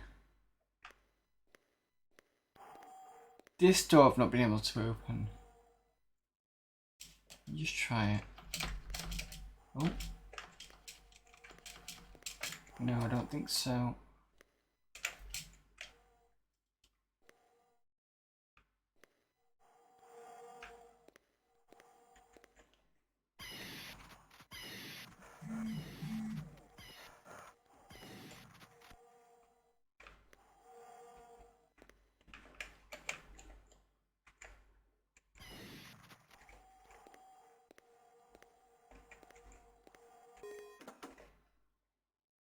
The other thing I don't like about this is the fact that when you pick up a weapon, unlike in Doom where you get ammo from the weapon, you don't seem to be able to get that.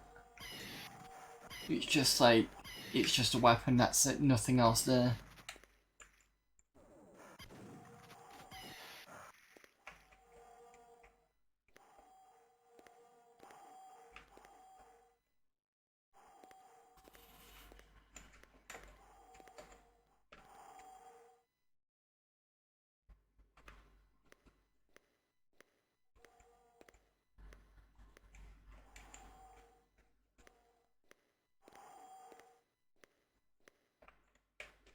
I think that's all the enemies.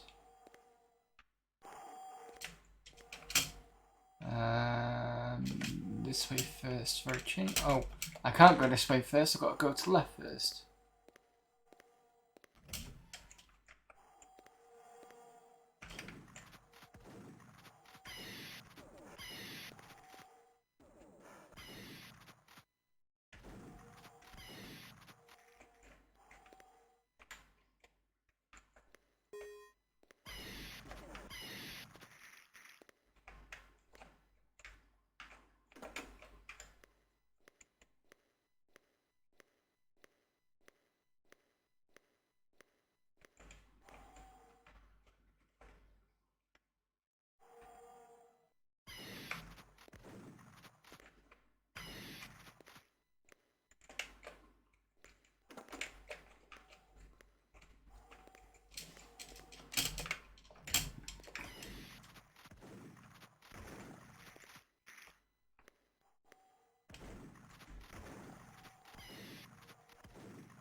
Right, so that switch opens this door down here. So I've got no choice but to do it that way. And I want to get some. Can I? No, there's no way to get a shotgun without picking up the health.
Keep forgetting about this.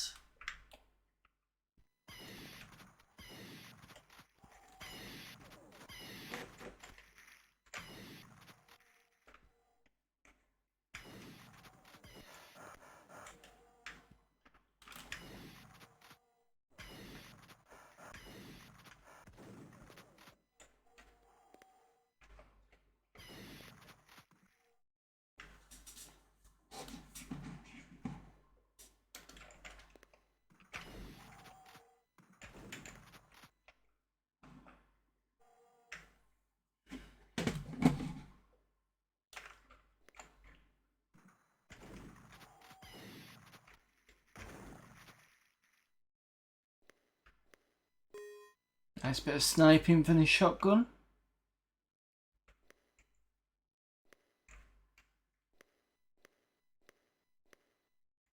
Oh, fuck you. Okay.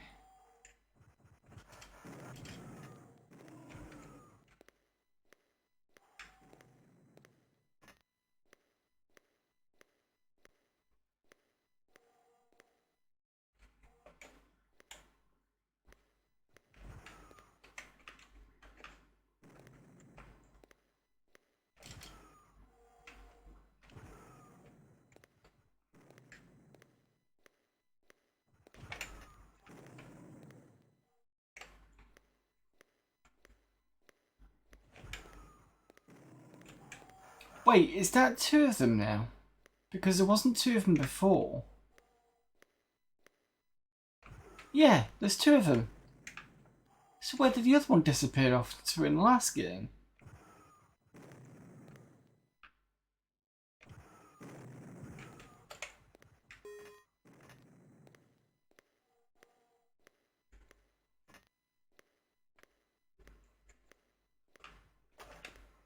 Ah.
Have I killed it? No.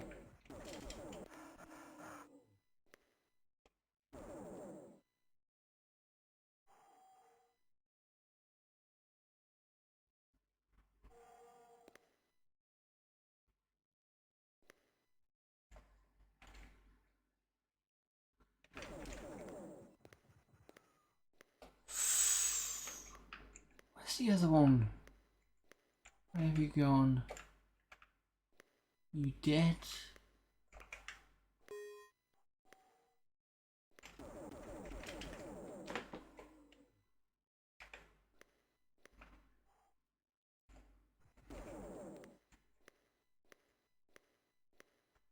Ah, fuck no, you're not. You're there.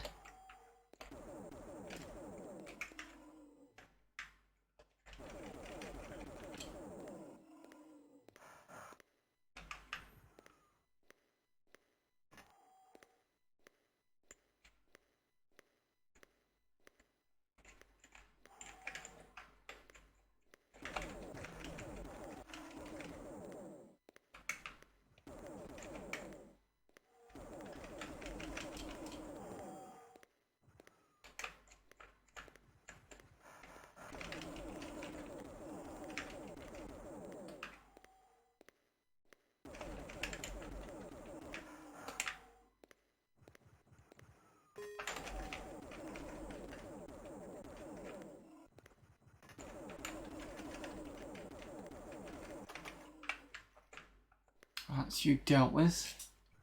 Gone through my entire pack though.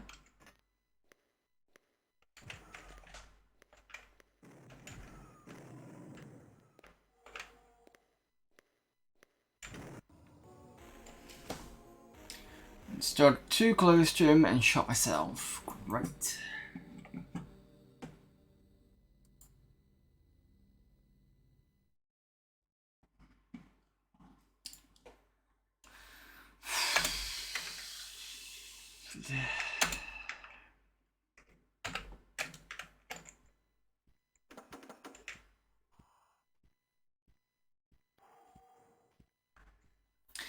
Maybe what a better idea is probably not to take on the two slug-like creatures and the metal thing. Just find the blue key and get out. Dodge is probably the best idea.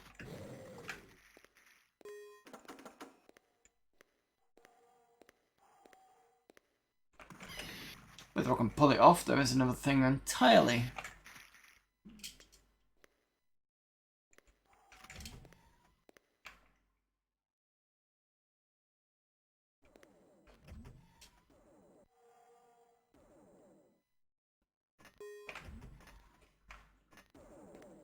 Ooh. There you are.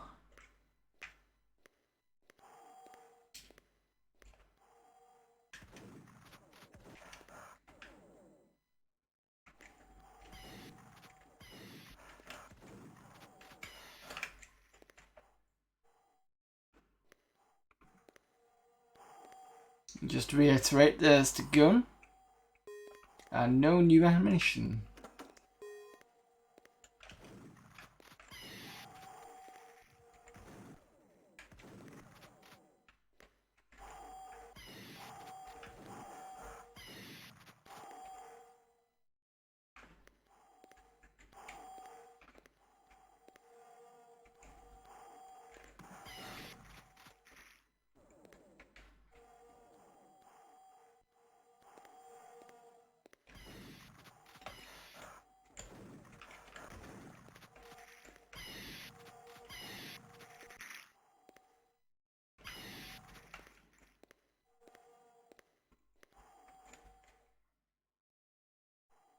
I think that's everything.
Right, need to remember when I come back through.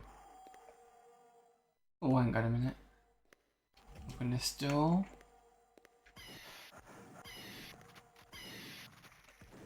I'm feeling this is like the exit or something. I'm wondering whether I need to kill something first to actually escape.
Right, so around the corner and be careful.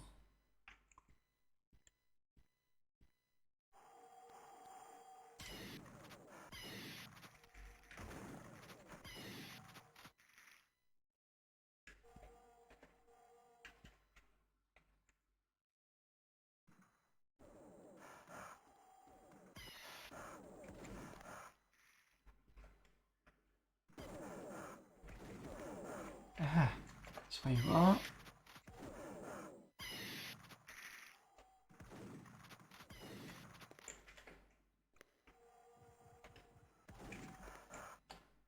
Oh, it's already out, the motherfucker. Great.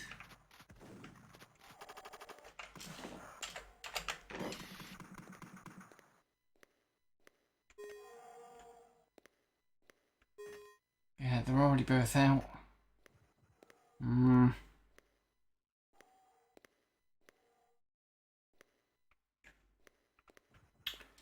Shit.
Ah, I wonder whether I've just got to get up close and personal. So they're kind of a little bit like the cyber, what do you call those from Doom? The ones with the big rockets that will fire 3 in a row, then wander around and fire 3 in a row again. What were they called? Cyber demons, was it? So if I get up close and personal, let them fire off the shots.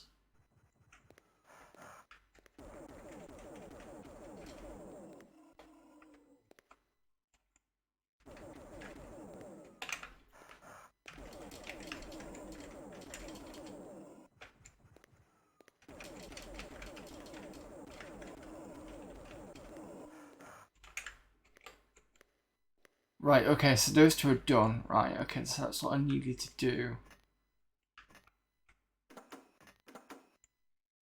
Okay, so get up here, get the fuck out of the way.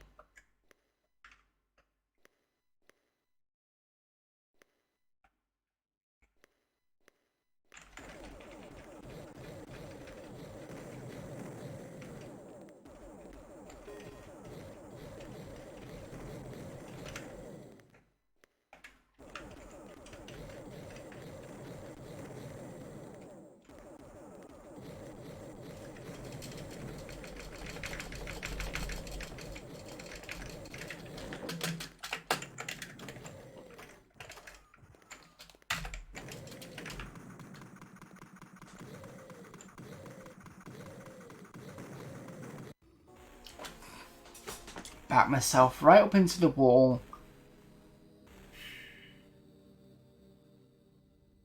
Problem is, I've got to be careful with weapons. You see how fast it goes at you. So it's just like...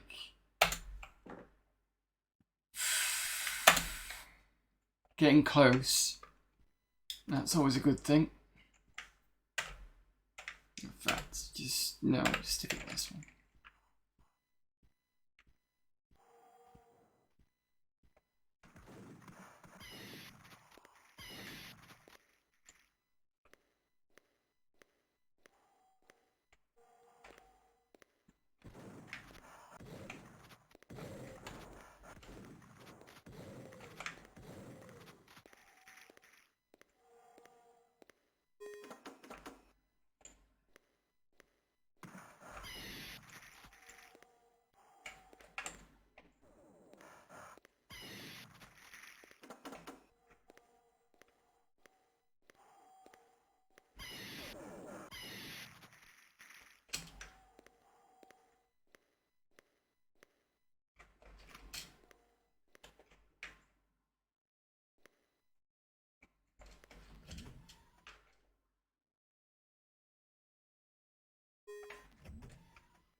I'm sure I heard a lift. No? Alright, fair enough.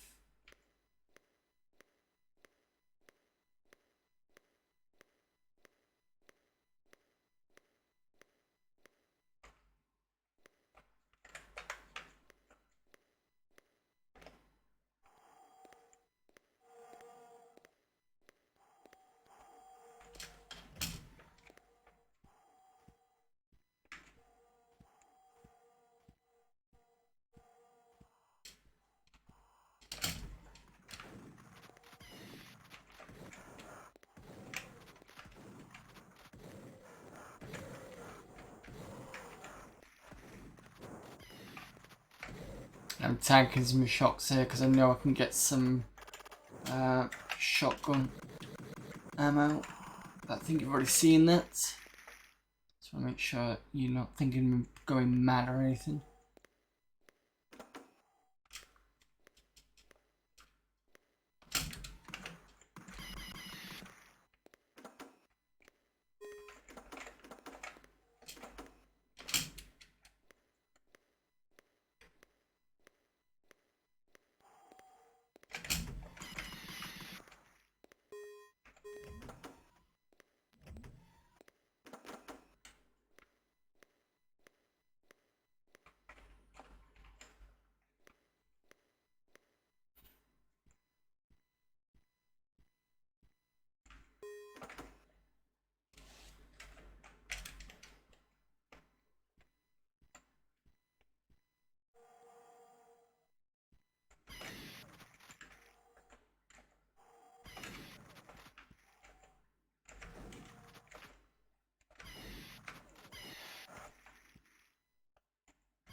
Right, you're here.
Ah, I was hoping to get to the bloody...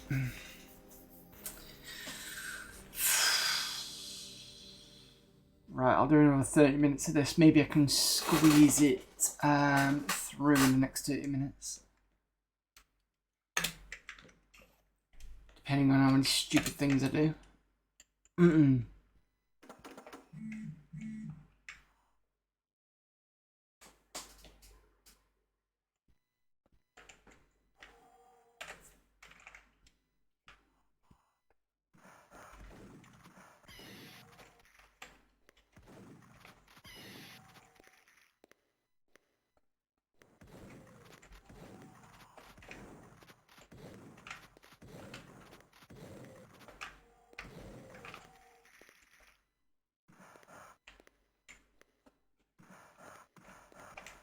The fuck is shooting me?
gonna say, if it tell you what, if it gets to it, I might do this off stream, but I probably want to see what happens after I kill the mecha robot thing.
Right, did I get the shotguns on the left hand side? I don't think I did.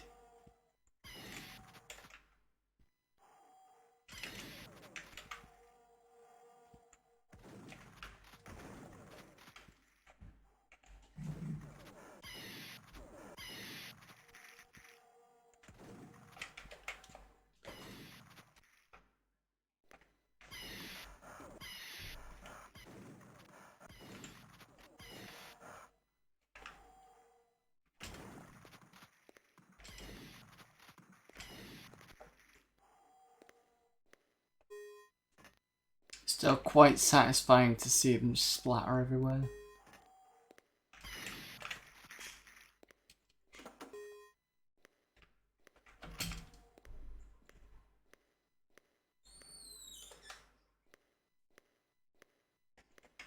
Okay, you're here.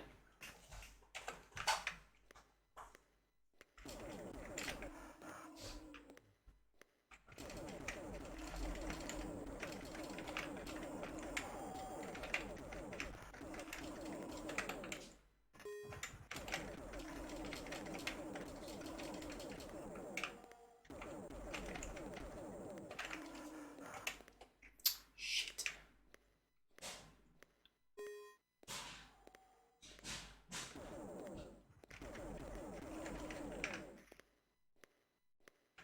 The other one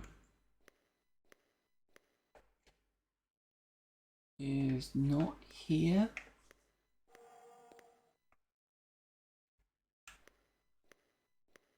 I'll probably end up running into him. No, my luck.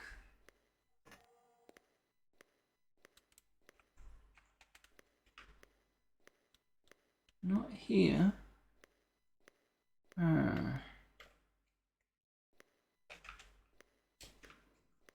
Okay, Okay, let's hope I can do this. Pick up all the weapons.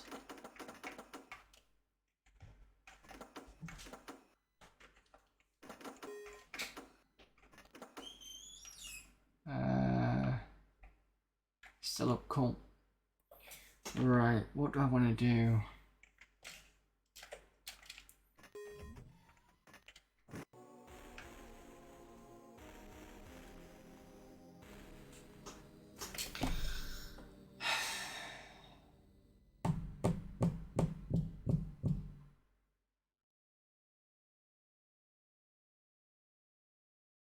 Right, fuck it, I'll do it next week. Just like... Oh no, I can't do anymore.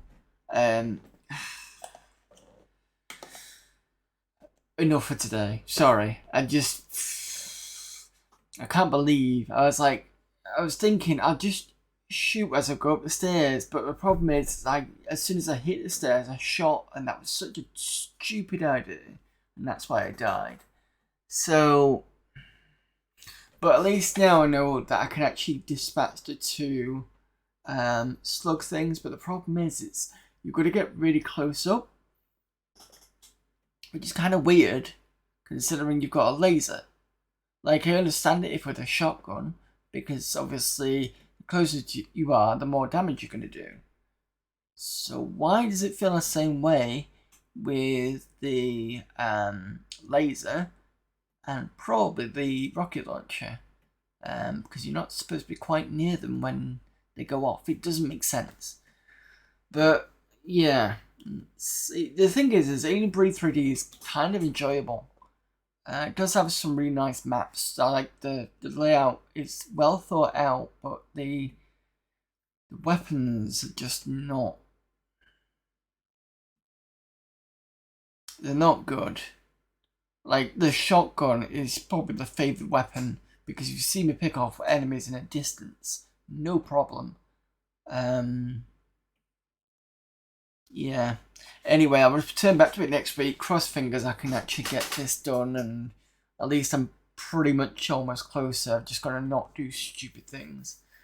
So yeah. Next week we'll come back to that. We'll also finish off, hopefully, again, another cross fingers. The Amiga Format CD. I think we've got one demo left, and the rest of the readers folders. We can go through that. I will be back tomorrow. Let me just grab the stream ending. So I'm going back for Retro Tuesday tomorrow. That is Exile Escape from the Pit. It's a early 1995 indie RPG game. I did check up the walkthrough last week, because I'm getting to the point where it's kind of, I'm not quite sure where I'm going.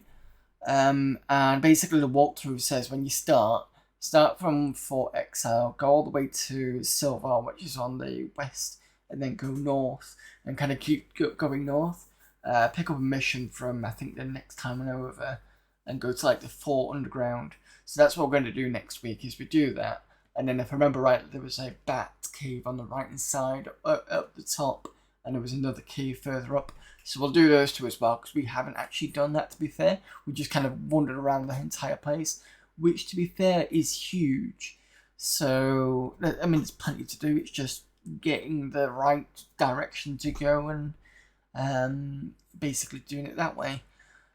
Friday's going to be PS2 games, because I've not done it yet. I've still got a PS2 under here. I've only used it for PS1 games. And I've seen other people do PS2, and I thought, you know what, might as well. I've got loads of games. I'll think of some that I can pull out. I'm not going to pull out all the games, because I've got a big stack like this. It's just going to get everywhere. So I'm just going to pick out a few. One of them that I'm definitely going to play is Predator Concrete Jungle, because I quite enjoyed that. And I might do a Star Trek game. I think it was Shattered Mirror or something like that. And I'll pick up another. I'll pick some others as well on top of that. So that's Friday. Sunday we're carrying on with Jedi Knight 2 Jedi Outcast on VR. That has been lots of fun to play. And some of you see me use the lightsaber, just like doing this. I can cut the heads off and see the like hands like go like this. And it's really fun. And yep, it's just, I think last week as well, I ended up pushing one of the thermal grenades back onto one of the enemies and blew him up. It's quite funny. But yeah, that's a good one to come back to on a Sunday as well. So let's see who's available for raiding.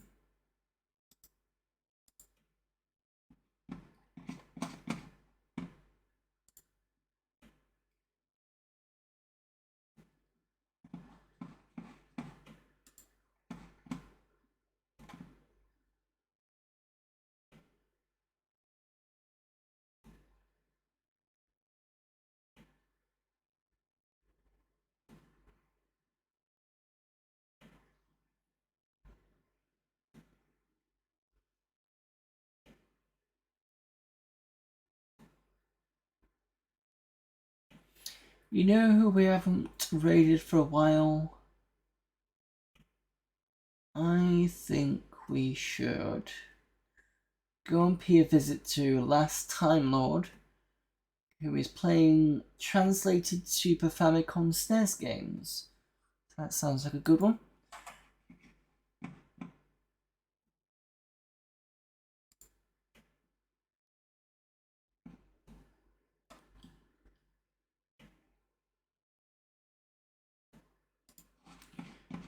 Right, okay.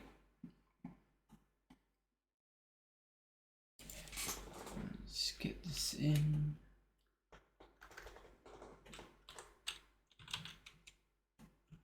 Last time. There we go, Last Time Lord. Right, okay. Again, thanks everyone for thanks everyone for popping in.